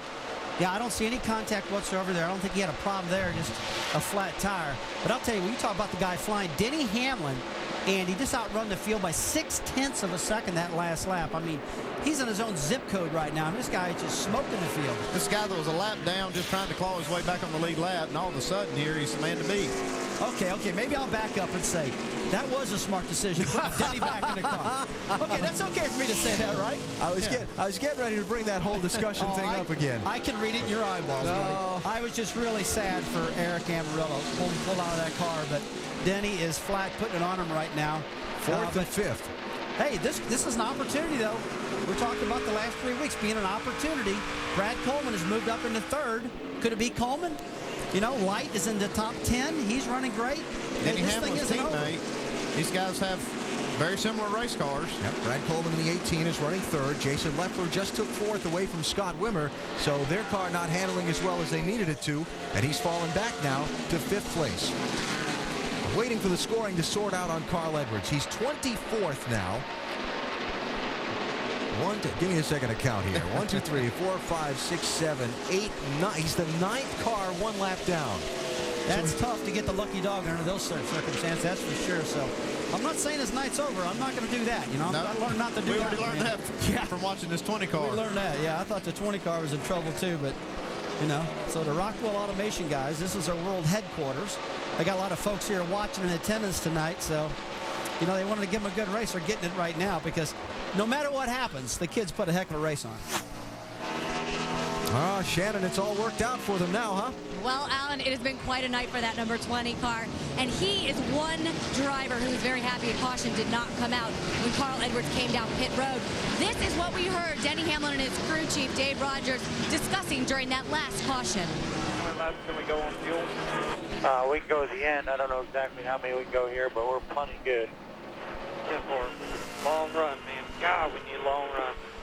We get a long run, we'll win it. No questions asked. Whatever comes our way, buddy, we got to win it. I don't know. And moments ago, Dave Rogers came over and told Denny Hamlin, there are a lot of cars between you and the 29. Save your brakes, save your tires. He's currently 3.4 seconds ahead of the number 7 car. Checking out Denny Hamlin in the last 40 laps where he's come from. Now, here's the guy I want to keep an eye on. Remember I talked about him being 9th as far as cars 1 lap down. Carl Edwards, he's already passed 5 of them. That was one of them right there, Richard Johns in the 25. Next for him to catch will be Kyle Krishloff in the 14, Martin Mitchell in the 11. 22, still there, clear high if you need, and Chase Miller in the 9. If he passes those 3 cars, he's the first guy 1 lap down. There's one of them right there, the 14. See, here's a guy that went from defense. He's had the lead on defense. Now he's on offense. He's got to go out there and dig. Wow. Jamie, got some visual evidence for us? We sure do, Alan. To add insult to injury, you know they had that incident on that last pit stop that cost him 6 positions. Then he went back out for 1 lap and a cut right rear tire. You can see the little indentation right here. Carl came over the radio and said, I saw a piece of metal fly off of somebody's car that went to the right rear, gave him a flat. He came in and had to take those 2 tires, which of course played into the hands of Denny Hamlin because the caution did not come out for the debris. Man. And that, by the fact that the cut is on the bottom of the tire, not the sidewall, it wasn't contact with another car. It was just he ran over something on the racetrack. You know, Alan, I've seen you many times put your hand on top of that tire to show those holes. Yeah. I tell you what, Jamie's got a lot better manicure than you do. Yeah, well, that's why she wouldn't be doing that then. plus, that tire's kind of hot. She's a lot smarter than I am, too. What you don't see is after the camera goes off, I'm sitting there going, shaking that hand, looking for some ice. Chase Miller in that number 9 Ray Everham car. People say, what's he thinking, you know? I tell you what, if I saw Carl Edwards coming right now with the steam that he's got, I think I'd be getting out of the way because Edwards is flying trying to get that lap back. Good race for position here. You've got Jason Leffler in the 38, Brad Coleman in the 18, Scott Wimmer in the 29, and Todd Bodine in the 10. And that is for 3rd, 4th, 5th, and 6th.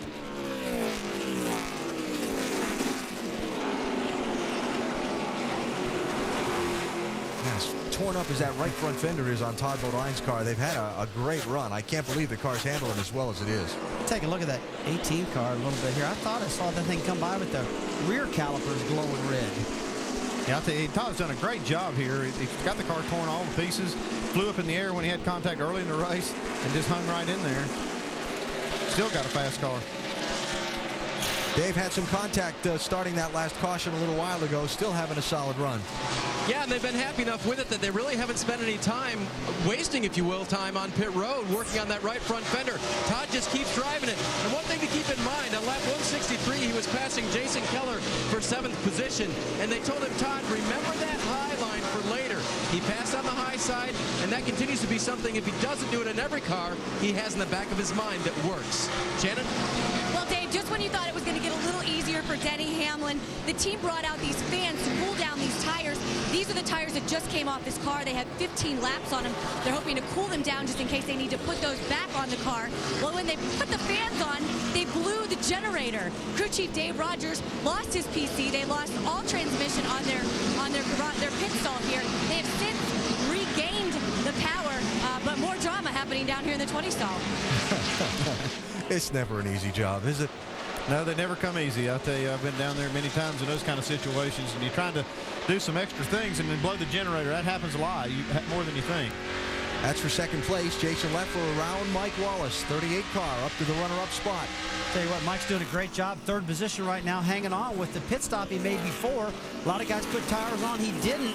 And that car's running a lot better than I thought it would without tires. I mean, so he's makes the most of that move. Yeah, he did. He does a great call by the team to do that. He took tires at lap 145 when most everybody else stayed on the racetrack. Then they just took fuel only at 166 and took the track position. Nice call by the crew. Denny Hamlin out in front of Jason Leffler by nearly 7 seconds. Carl Edwards almost caught up to the couple of cars he needs to pass to race for that free pass if the yellow comes out. Don't go away.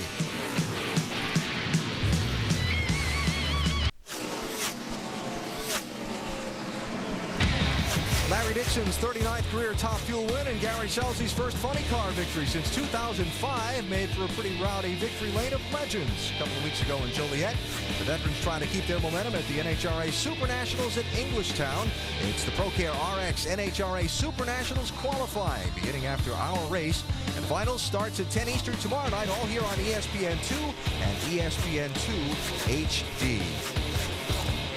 Englishtown, great setting for a drag race. Been doing it there for a long time. It's always fun. Well, there is your leader, Denny Hamlin. He documented his night, not starting the race, the driver change, waiting a long time to get back on the lead lap. Well, then fortunes turned around for him and Carl Edwards, who had an unscheduled pit stop, a cut tire, but he's working his way back up through the traffic. See the red car there, the 9, that's Chase Miller. He is the first car one lap down. Brad Coleman behind him in 4th place in the 18, and then Carl Edwards. When the 60 passes the 9, he's the first car one lap down and in position to get the free pass if the yellow comes out. And still plenty of time, 57 laps to go. Yep. Still plenty of time to get in contention again. It'll take like 2 cautions for him to get back up and be in contention and win this thing against Hamlin, because even if he gets that lap back, folks, he's going to have to start back of that longest line, and that's going to be a long time getting back up, because Hamlin just proved to us that when he got that clear air, he just set sail on everybody. Here it is. Chase Miller driving the Evernham 9 tonight. First car lap down in 16th place, but not for long. Solid drive for the young man. Let's give him credit for that. But there is Carl. Well, let's stay out of the marbles now. Where is the leader? How close is he to putting somebody else a lap down? 1/2 lap. 1/2 lap. And see, Carl from inside the race car wanted to know the situation. He's trying to get it out quick, too, so he can get back to work. Yeah, Carl's got that computer running inside his head. Like, where's he at? He knows what happens. If he starts lapping other people, he's not going to get his shot.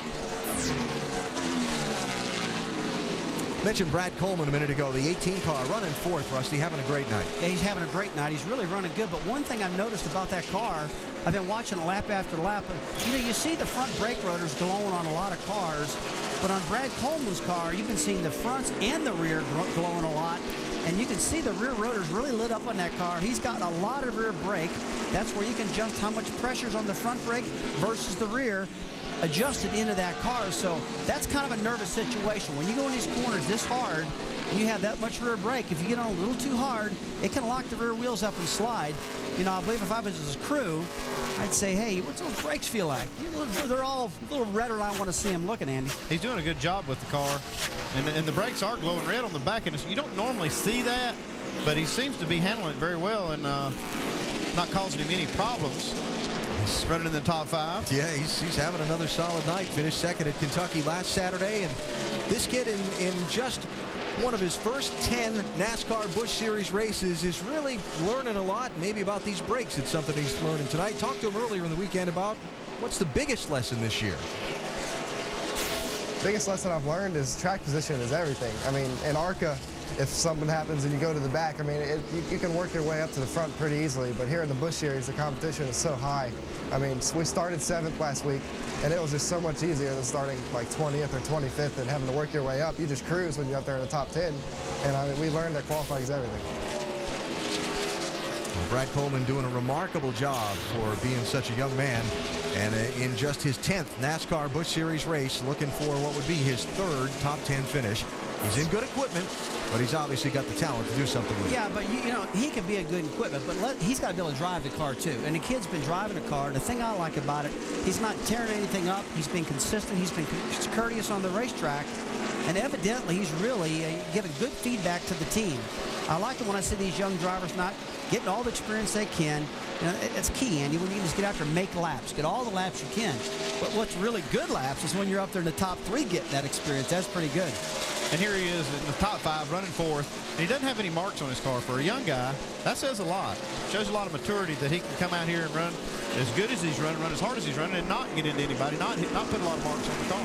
Alan, one thing I've been watching is the top 6 cars, well, actually the top 7 cars now with Bobby Hamilton picking up what I'm about to say, almost identical lap times. These guys are all within about a 1/10 of a second. That's the closest I've seen the field. The track's definitely cooling down. We got 49 laps to go, and I don't see anybody dominating. You know, I see Denny Hamlin at 30.98. Reagan back in 6th place, running the 31.03 right now. Very, very close times. And Carl Edwards is flying. He is. He just passed the 29 car, Scott Wimmer. He needs a caution so badly. And Carl Edwards running the 30.60, 3/10 faster than anybody. So you can tell he's on a mission. He needs a caution badly because, A, the laps are running out, but B, the leader, Denny Hamlin, is beginning to close on putting another car 1 lap down. He's got a few seconds before he'll catch Mark Green in the 70, but once he does that, then Carl's got to catch the 70 to get back in position for the free pass again. Okay, which one of these guys, the 20 of Denny Hamlin or Edwards, the 2 Cup guys we're talking about here now, yeah, they're going to go back home tonight. Going to take about 4 hours to fly back to California. You know, a big old trophy in the back seat of those airplanes makes you feel a lot better. Yeah. Which one's going to get it, Andy? Well, I'll tell you what, it's hard to tell right now. I'm watching Denny Hamlin looks really good. Might be Brad If it goes Coleman, green, though. I'd say he's got a good shot at it. But if they get a caution and Carl Edwards gets his lap back, it's game on again. Tell you what, one guy we haven't been talking about too much all night long is the 38 car of Leffler. Why? He's been up front all day long. He's been second almost the entire race. About time we get talking about him. But he hasn't been able to challenge the leader. That's the thing. When Carl was leading, he wasn't able to get up and challenge the 60 for the lead. And now Hamlin's leading, and he's 8 seconds behind him. He's not able to get up there and challenge him for the lead. So he's best in class right now. But obviously the class of the field are Denny Hamlin and Carl Edwards. Just haven't been able to get them together on the lead lap to At the race same each time. other. Yeah. They have put on a show for us, though. I'm glad they came from California to do it. They came from the back, the 20 car. Denny Hamlin came from the back, put on the show, and now Carl Edwards loses a lap, unscheduled pit stop, and now he's putting on the show. That's 8th place right there. Mike Wallace just lost that spot in the 7 to Jason Keller in the 27. But Mike's strategy, the team, not too bad. He was in a top 10 car earlier, so they got up there and they got a shot at a top 10 finish here. This 27 car of Jason Keller has really looked strong. We hadn't talked about him a lot tonight. Do you have more on him, Dave? Yeah, and Andy, he fell back on that last round of pit stops with everybody taking 2 tires or no tires or whatever. They restarted 12. So he has driven his way back up through the field and doing very well. Jason picking up spots here at the end. As far as the 10 car for Todd Bodine, the good thing for him is that his crew was always planning to help Dave Blaney drive this race car. Driving for Bodine was just a bonus, but his truck crew was going to help him all night. And they've done that. They have not lost in positions on pit road. That's a big pickup for the 10 team. Whoa, as they have a little trouble getting around Eric McClure. But as the 10 crew had a little trouble last week, this is not the same one. The 10 team on pit road has kept Todd Bodine in this race. And that's a race for position. Here's a race for position as well. It's Jason Leffler and Scott Wimmer for second. Look at the hands inside the car of Scott Wimmer fighting that car coming off the corner. Yep. Don't try this at home. Yeah, Scott's done a great job in this car. I mean, he has been so consistent with Childress. If you looked at his finishes, almost all top 5 finishes for several weeks now in this car, been really consistent. Well, you know, I mean, there's frustration there at not having yet won, but let's face it, these races, they're tough to win. And you know, the old saying, but they get to be old sayings by kind of being true. You keep putting yourself in position to win, it's going to happen. And they keep putting themselves in position to win. Every single week. You know, the 38 car of Jason Leffler, look how great he's running tonight. And you think about Toyota, all the problems they've had in the Cup Series this year. They haven't seemed to have those problems in the Busch Series. They've had good horsepower. They've handled good. The 38's been very consistent week in and week out. And with Richard Childress leaving Scott in this 29 car, as long as he has now, he's building rhythm with that team. And you see it every week getting better and better. Scott Wimmer's driving the fire out of this car, I'll tell you. His hands are going back and forth inside there. His Daytona, Wausau, Wisconsin, the hometown. Wants to win here very badly. Obviously, going to be tough to come out on top of Denny Hamlin tonight, but he just took over second spot. We've seen races before where the guy with a big lead has trouble in the late going. Got a long way to go in this one still. 40 laps to go for Denny Hamlin. It's been a 2-man race tonight, but they've not really been racing together. Denny Hamlin and Carl Edwards. Carl dominating the race, then having troubles. Hamlin coming into the race late, now being out front.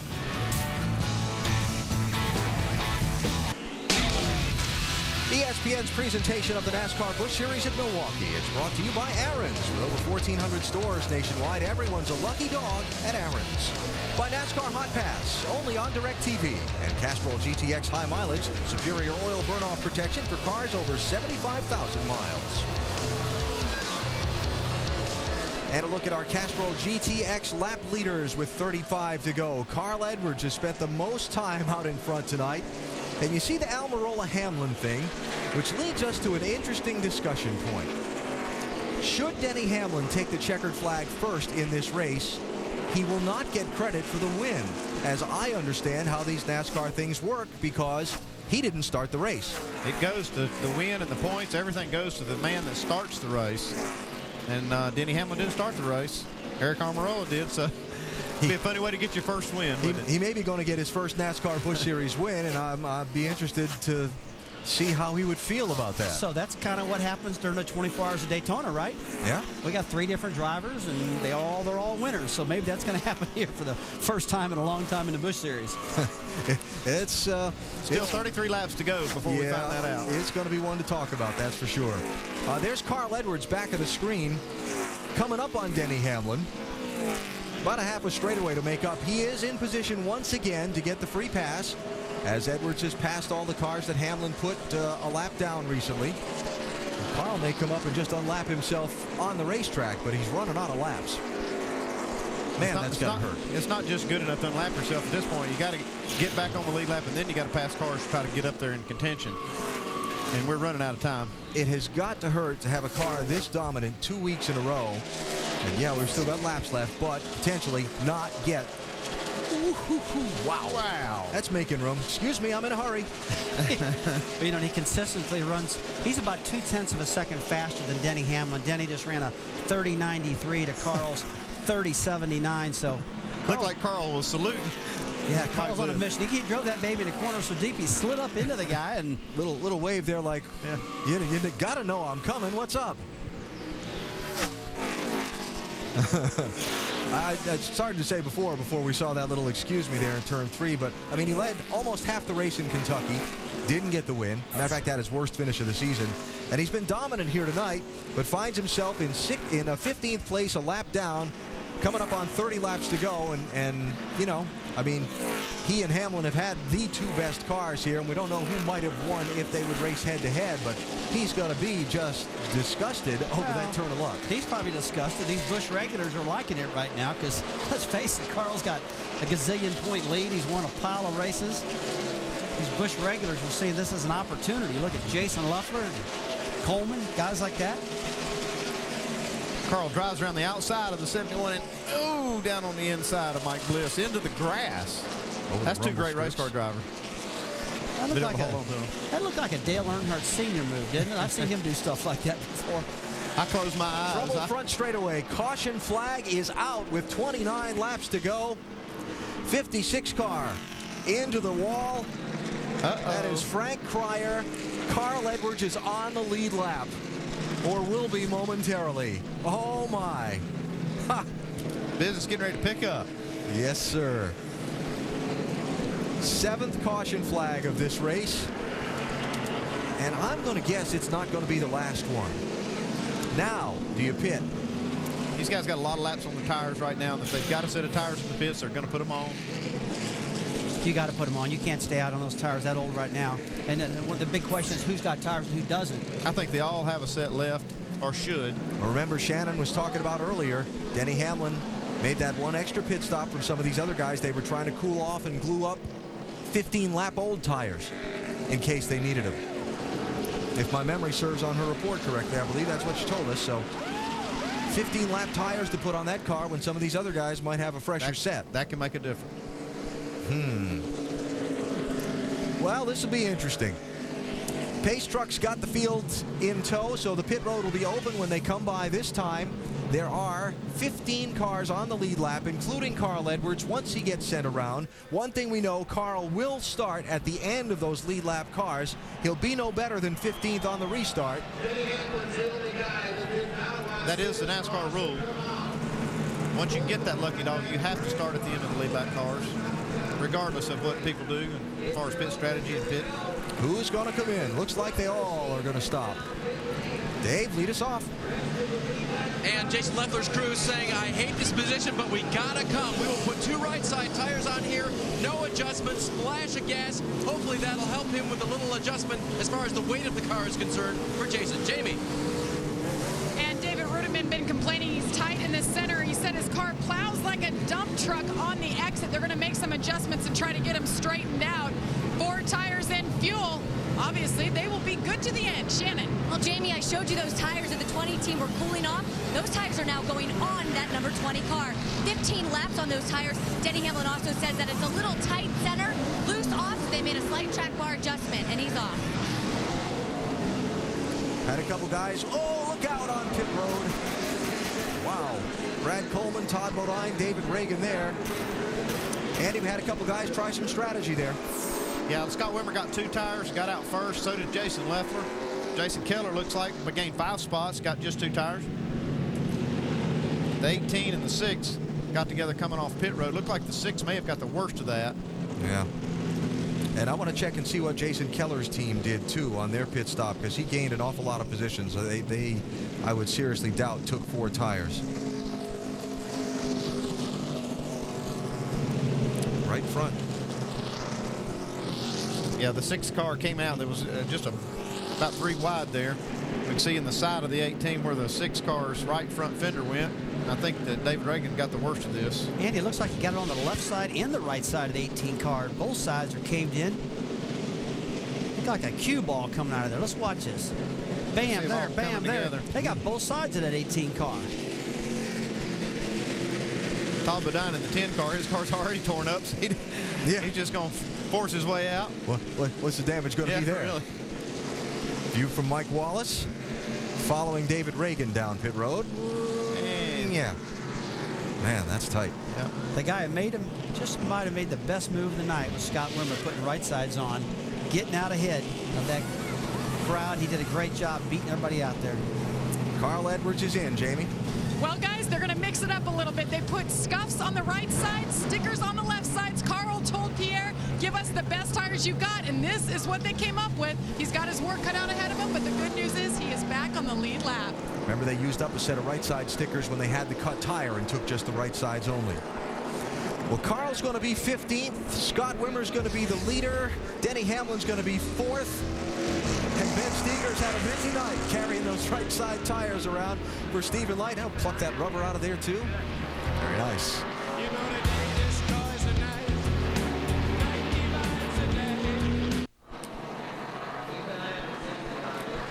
Back at the Milwaukee Mile, things are getting interesting. Going to get a restart with 24 laps to go. Scott Wimmer, right sides only on his pit stops, the leader. There's Denny Hamlin, the first car to get 4 tires, as Jason Leffler and Jason Keller, second and third, also just took rights.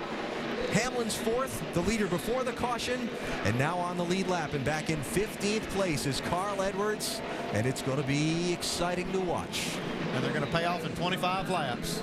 Yeah, imagine that. Well, let's see how fast. Remember, you got lap cars on the inside, too. Let's see how fast they can get through the traffic.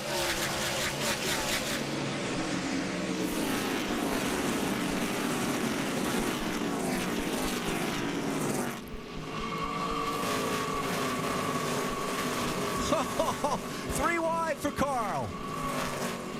He's getting all he can get right now. The guy's trying to get all he can get is Jason Leffler's got those fresh right sides just like Wimmer does. He knows he's got to strike right now if he's going to get past Wimmer. As soon as those tires start wearing, that's when you're in trouble. That one didn't work for Carl. Got a little wide out there in the corner. Lost a couple spots. This is the first time that Scott Wimmer's had clean air in front of him. He's out front looking strong. The Wisconsin boy trying to hold on for a huge win at the home state track. He and Leffler just on right side tires on the pit stop. Denny Hamlin is through for 3rd. He got around Jason Keller. That's Hamlin in the red and white car coming quickly. We heard Pat Smith say that they didn't have, the 29 car didn't have a good short run car. If they could just get some laps under their belt here, they might be able to hold these guys off. This is where they've been the most vulnerable in the first part of the run. And Carl Edwards isn't going anywhere right now. He's trapped in a big pile of lap traffic. Not missing anything with him yet. We see the fastest laps of the night being made right here at the end. Imagine that. There's a trophy nearby. Oh, Leffler really skating off the corner. Top 3 cars in clean air right now. Let's take a good look at what we got for lap times. Okay, still Wimmer, the fastest car on the track right now. Leffler's about a 1/10 of a second behind him, and so was Hamlin. So with just 2 right side tires, Wimmer is outrunning Denny Hamlin. Edwards in 14th place, trying to take 13th from Mike Wallace in the 7. He's just done it. But boy, he lost a lot of ground messing around in that lap traffic bottleneck, or getting messed around in that lap traffic bottleneck. Guys, I don't see Denny Hamlin running down these top 2 guys right now. Wimmer's got that clean air. The 29 car sucked to the ground. Look how low that air dam is again. Andy, we talk about aero push. We talk about coil binding. This Richard Childress team always seems like they get it right. Carl Edwards are looking there. He's on a mission also, but, you know, he's back in 12th position right now. 20 laps to go. Scott Wimmer, hometown boy, he wants to win here real bad. He's got the lead. 20 laps to go this time. Wimmer says it'd be a dream. Oh, caution in turn 4. Kevin Hamlin spun around.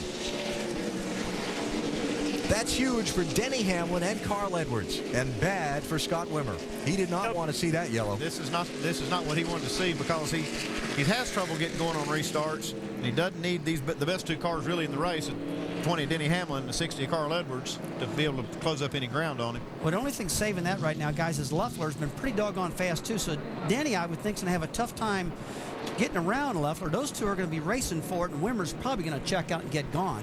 Got to get that buildup off those tires and get a good clean restart. Jason Leffler's still thinking about winning too. Oh, that's Mike Wallace in the 7. Little nip there. They were racing for position, Wallace and Hamlin.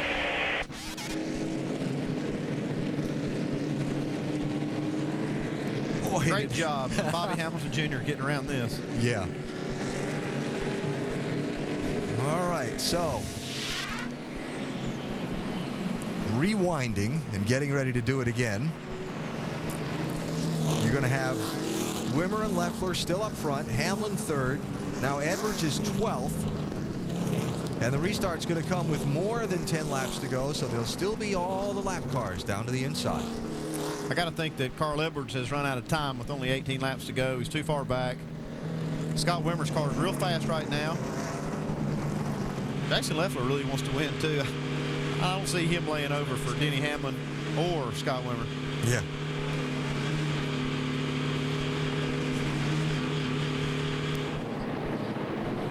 So Scott Wimmer in pursuit of a win that he thinks would be a dream victory at the Milwaukee Mile.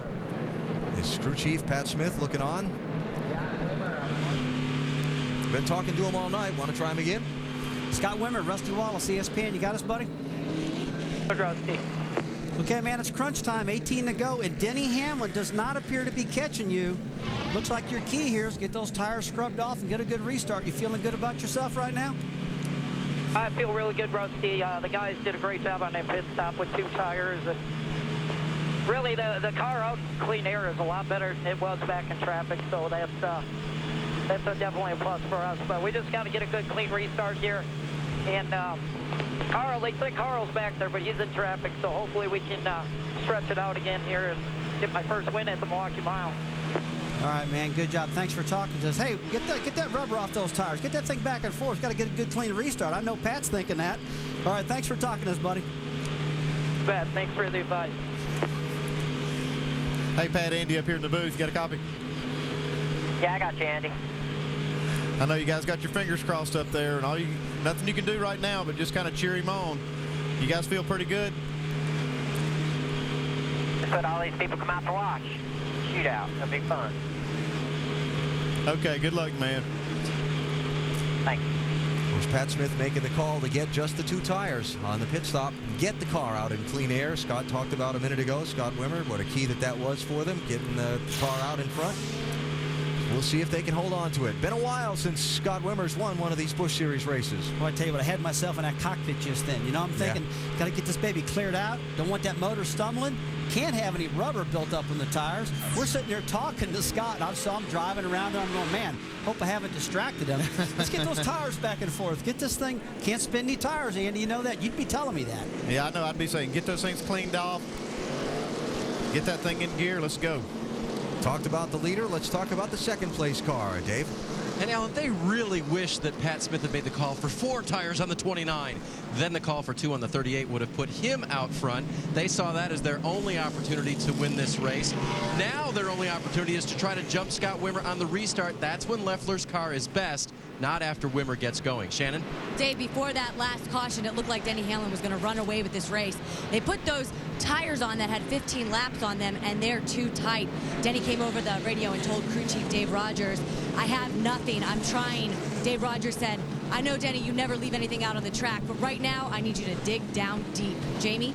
Well, Pierre Cattell, the crew chief for Carl Edwards, is saying the same thing. You know, Carl came over the radio just a few moments ago and said his temperatures were up to about 245. He was a little concerned something was on that front grille, but they looked through the binoculars and said he looks clear. So his temperatures are dropping right now. He's in 12th. He knows he has to make it up to the front, and he has about 25 laps to do it, guys. It's going to be a shootout, as we heard Wimmer's camp saying. Restarts, talked about him on countdown as passing opportunities. Can Leffler do anything with Wimmer? 15 to go. Wimmer gets a great jump down into turn 1, but he drives in just a little deep, maybe too deep. I started to say that first corner, man, he's really tough because you got the rubber buildup. You got to get it off the car.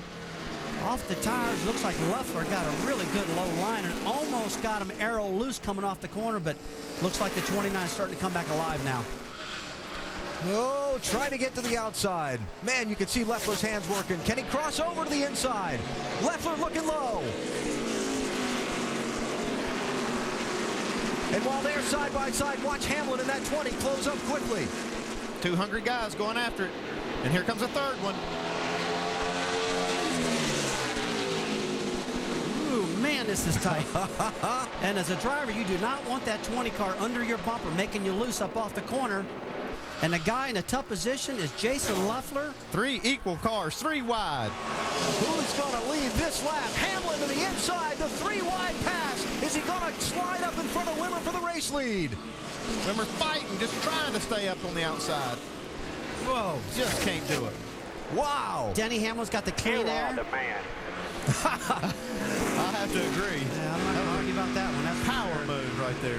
Curtis Markham, the spotter, chiming in there from up on the roof. He's got a great seat to Wimmer watch this. underneath him. He's not over yet. He's got a good fight. He's got Denny up on the top side of the track.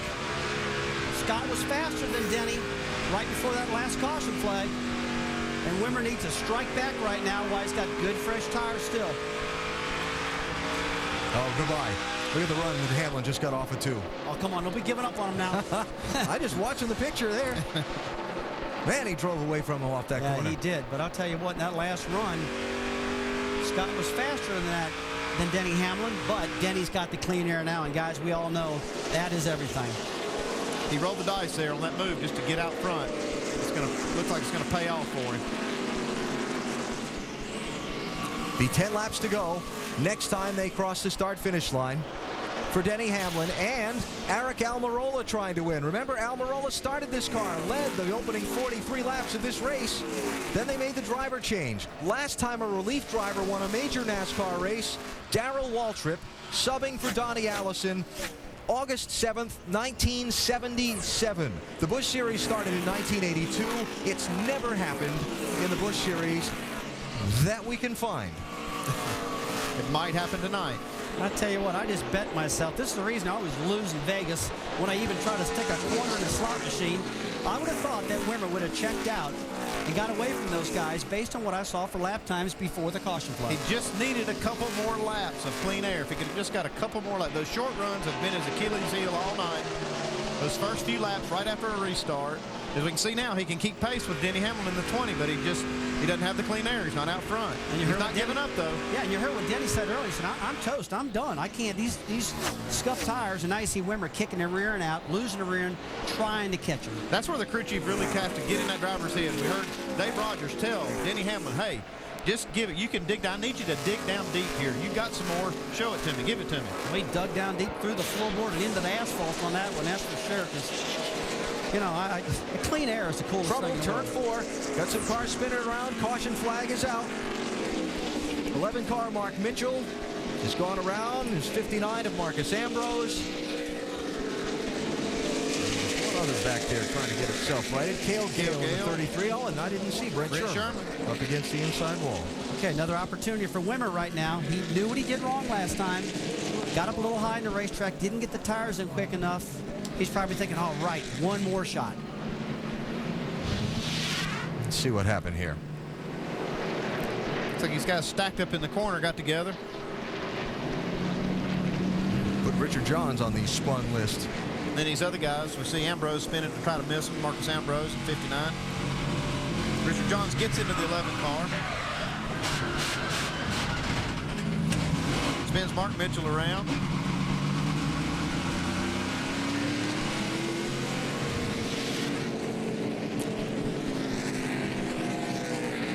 Well, caution is out now. We're inside 10 laps to go. It'll be a single file restart, and the story of the day so far is the scramble of the Joe Gibbs Racing team and their drivers during this race. Denny Hamlin's chopper couldn't land here. There were cars parked on the helipad, so Eric Almirola, who qualified the car on pole, had to get in and start the race. They left Almirola in it for a while, but after leading the first 43 laps of the race, made the call to put Hamlin in. It took them a while to make the driver change. They lost a lap. It took them forever to get back on the lead lap. Then at lap 144, the free pass finally for Hamlin, and he went back around. Carl Edwards had a bad pit stop, got shuffled back in traffic, then cut a tire. That took him out of contention after dominating most of the race. And there's a 3-wide pass for the race lead moments ago. Hamlin by Scott Wimmer and Jason Leffler. Man, what a nice effort. What about it, Andy? He comes from California, gets stuck in the helicopter. The race is going on. He's standing down in Stephen Wallace's pit as a backup because Stephen's sick in the car. Now he's back in his own car leading the race. He's going to wake up tomorrow morning and go, wow, I can't believe what just happened last night. And Almirola put this car on the pole This is really a team effort. And started the race and will get credit for the victory should Hamlin hold on and win. Remember when Almirola got out of the car, you saw in the video there a moment ago, he did not look too happy and walked away. And, you know, the team hasn't commented on the situation during our requests for them to earlier in the night, but you know, this is the hometown of their sponsor, Rockwell. Yeah, it looks like the pictures are speaking for itself right now. Again, I feel bad for Eric, but if Hamlin does win, he does get the win, doesn't he? I mean, he's going to be credited for the win, so that's pretty good. Yep. And we'll get to talk to him in Victory Lane, and we'll get to the bottom of the whole thing. Okay, what about the bump and run? Is the bump and run going to come in? 6 to go. We see it at these short tracks a lot, you know, in the Cup side, Bristol, Tennessee. Yeah. You know, you've got to be thinking that the 29 got to get up to the backup, going into turn 1, get him arrow loose. You got to catch him before you can hit him. Let's see how bad do you want it? Well, how do you know, it's going to be a little bump and run, or get him arrow loose, or if he gets him up the racetrack, up in that old part of the track where the tire rubber is, 29 might have a shot at winning this baby. Scott Wimmer. Right now what's going on the racetrack is they're calling out the restart order to the drivers because it's a single file restart with just lead lap cars at the front of the line. So they're trying to get the field in position properly for this final sprint. And then they're going to let him go. And we're getting the 1 to go signal here, so the restart will come with 4 laps to go. Shannon? Well, Allen crew chief Dave Rogers came over the radio and told Denny Hamlin that the 29 of Scott Wimmer has been instructed to win at all costs. He told Denny Hamlin, get a good restart. He said, man, on that last restart, I told you to dig down deep. You dug down deeper than anyone I've ever seen. Just keep digging and bring home the hardware. Now, right behind him, Scott Wimmer, he was instructed by his crew chief. He said, this is our shot. We have fenders, we have bumpers. Go out and win this race. Dave? Remember last year, Jason Leffler was running in 6th position when the leaders in front of him got in trouble. Big wreck. Jason drove through it, got some damage on his car, and ended up coming home 4th. Tonight has been a little bit more straightforward for the 38 team, but they just don't seem to have the speed for the 29 and 20. Jason's going to give it one more try, be sure, on this last restart. Jamie. Well, guys, it is racing, and just when Carl Edwards and all of his fans thought it was going to be another checkout win for him, things got interesting. He went a lap down. He fought his way back. He got his lap back. He's up to 9th now. He's on a charge, and he keeps asking Pierre Cattell, what are the lap times of the 20 car? He believes, of course, he can get this thing home to victory lane. Remember, he's coming off his worst finish at 33rd last week. He wants to better that, and guys, he's never finished better than 14th here at Milwaukee. And the way this thing might be, I'm not sure any of them are going to finish. It's going to get interesting. Here we go. 4 laps left in this one. Pace truck heads off. Hamlin, Wimmer, Leffler, and then Jason Keller. Never know. And Hamlin gets a good start.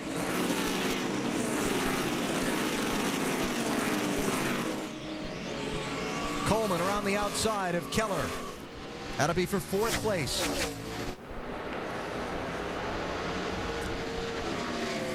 If he can finish the pass. And they come to the gearbox and watch the 29 car. He just looked like the leader was just pulling away by the car, like he just couldn't get him on that restart. He needed to have his bumper right on him going into 1 to get him loose, give him a little love tap, knock him out of the way. Just didn't happen. 20 car just too strong. Remember that the 29 just got right side tires on the last pit stop. 20 car got 4. Even though they had 15 laps on them. No, Denny's a short track racer. He's come from the Southeast short track, you know, Hickory, North Carolina. How about these guys? These guys know what 27 and 18 just swapped spots here.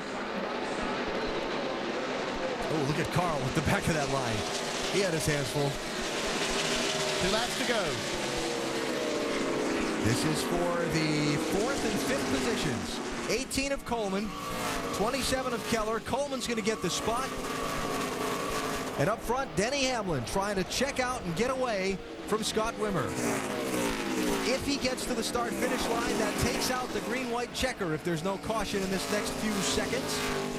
Scott Wimmer, in the 29, he beat Denny Hamlin the last lap by 10th. And there it is, white flag, final lap at Milwaukee. I don't believe he's going to have enough time, but Wimmer's got the fastest car on the track right now.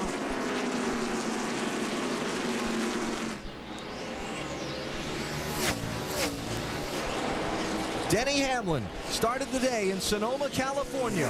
on the Infineon Raceway Road Course, practicing his Nextel Cup car for tomorrow's race. Got here late, jumped in the car after Almirola qualified it on the pole and led the start of the race. Hell yes. And it will have all been worth it for him. You got heart, baby. You got heart. We all love you. Denny Hamlin wins at the Milwaukee Mile. Good job, Denny. Eric, if you're listening, you did an awesome job, too.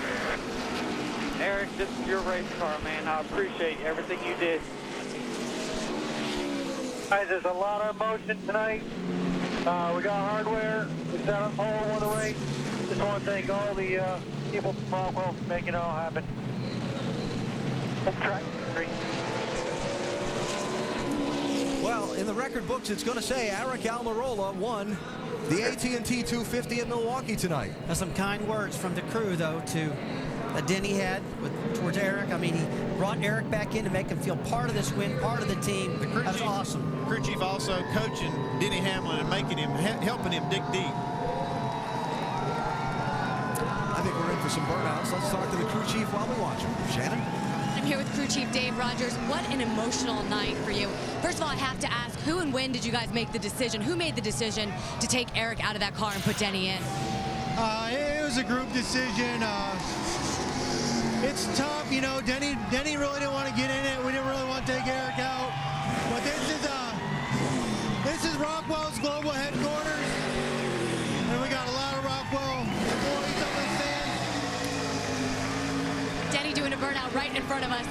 Yeah, we got a lot of Rockwell fans up in the stands, and you know, they made it clear they wanted to see Denny Hamlin win, and they came to see Denny race, and Eric's a good friend of mine and Denny's, and it's a bittersweet victory.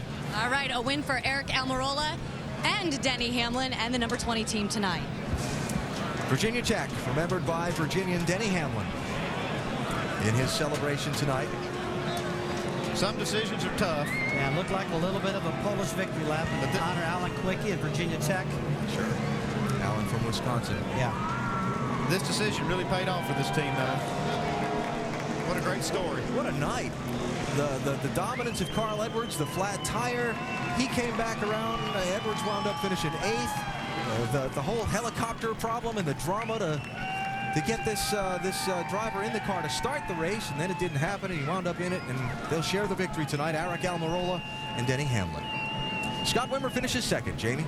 Well, the local hero here getting congratulations from your competitors. Jason Leffler finished right behind you. Scott, take us through those last couple of restarts. The battle with Denny Hamlin, how deep did you really have to dig? Well, I just drove as hard as I could. Unfortunately, we weren't very good on the short run all night, and even when Carl was leading and Denny got up there, we'd get going after 20 laps, and I didn't need those cautions. We had a good lead going there, and we were running pretty good, but those last few restarts, we just killed us. But I don't know. Maybe we'll get a win one day. Maybe we won't. I don't know. Well, Scott Wimmer finishes 2nd, his best. Now let's go over to Dave Burns in victory lane. Denny Hamlin out of the car now. The winner, he got to the finish line first, although it appears his teammate Eric Almirola will be credited with the victory. Let's talk about the range of emotions tonight, Denny. First of all, passing that many cars coming from behind to beat the field tonight.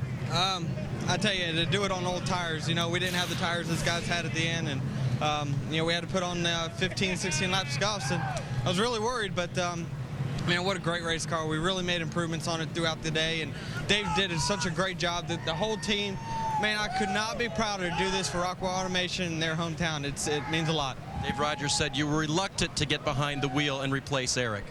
I didn't want to do it. I mean, I knew he would be really upset as well as he was running at the time. You know, but we got to do what we got to do, and you know, I definitely wasn't my choice, but for the sure thing to come out here and get this win after such a long trip and not being able to land and everything, just sitting out the first 60 laps, that was amazing to come back and win this thing. Denny Hamlin proved himself in this Busch Series for Joe Gibbs Racing. He graduated to the Nextel Cup Series. He proves he's still the man and wins tonight in Milwaukee. Alan? And it's on to New Hampshire, another flat mile track next Saturday. Can't wait to see it. 2:30 Eastern, ABC. Hope that you'll join us. Next, the ProCare RX NHRA Super Nationals qualifying here on ESPN2. What a night What a story. Incredible. man. One of the greatest races I've seen in a long time, guys. I'm glad I was here. Fans here in Milwaukee are going to go away talking about this one tonight. Aric Almirola will get credited with his first NASCAR Busch Series win. The difficult decision, Denny Hamlin getting behind the wheel at lap 43 of this race, coming back from a lap down and scoring the win. For Andy Petrie, Rusty Wallace, and our entire ESPN crew, Alan Bestwick, good night from Milwaukee. See you in New Hampshire.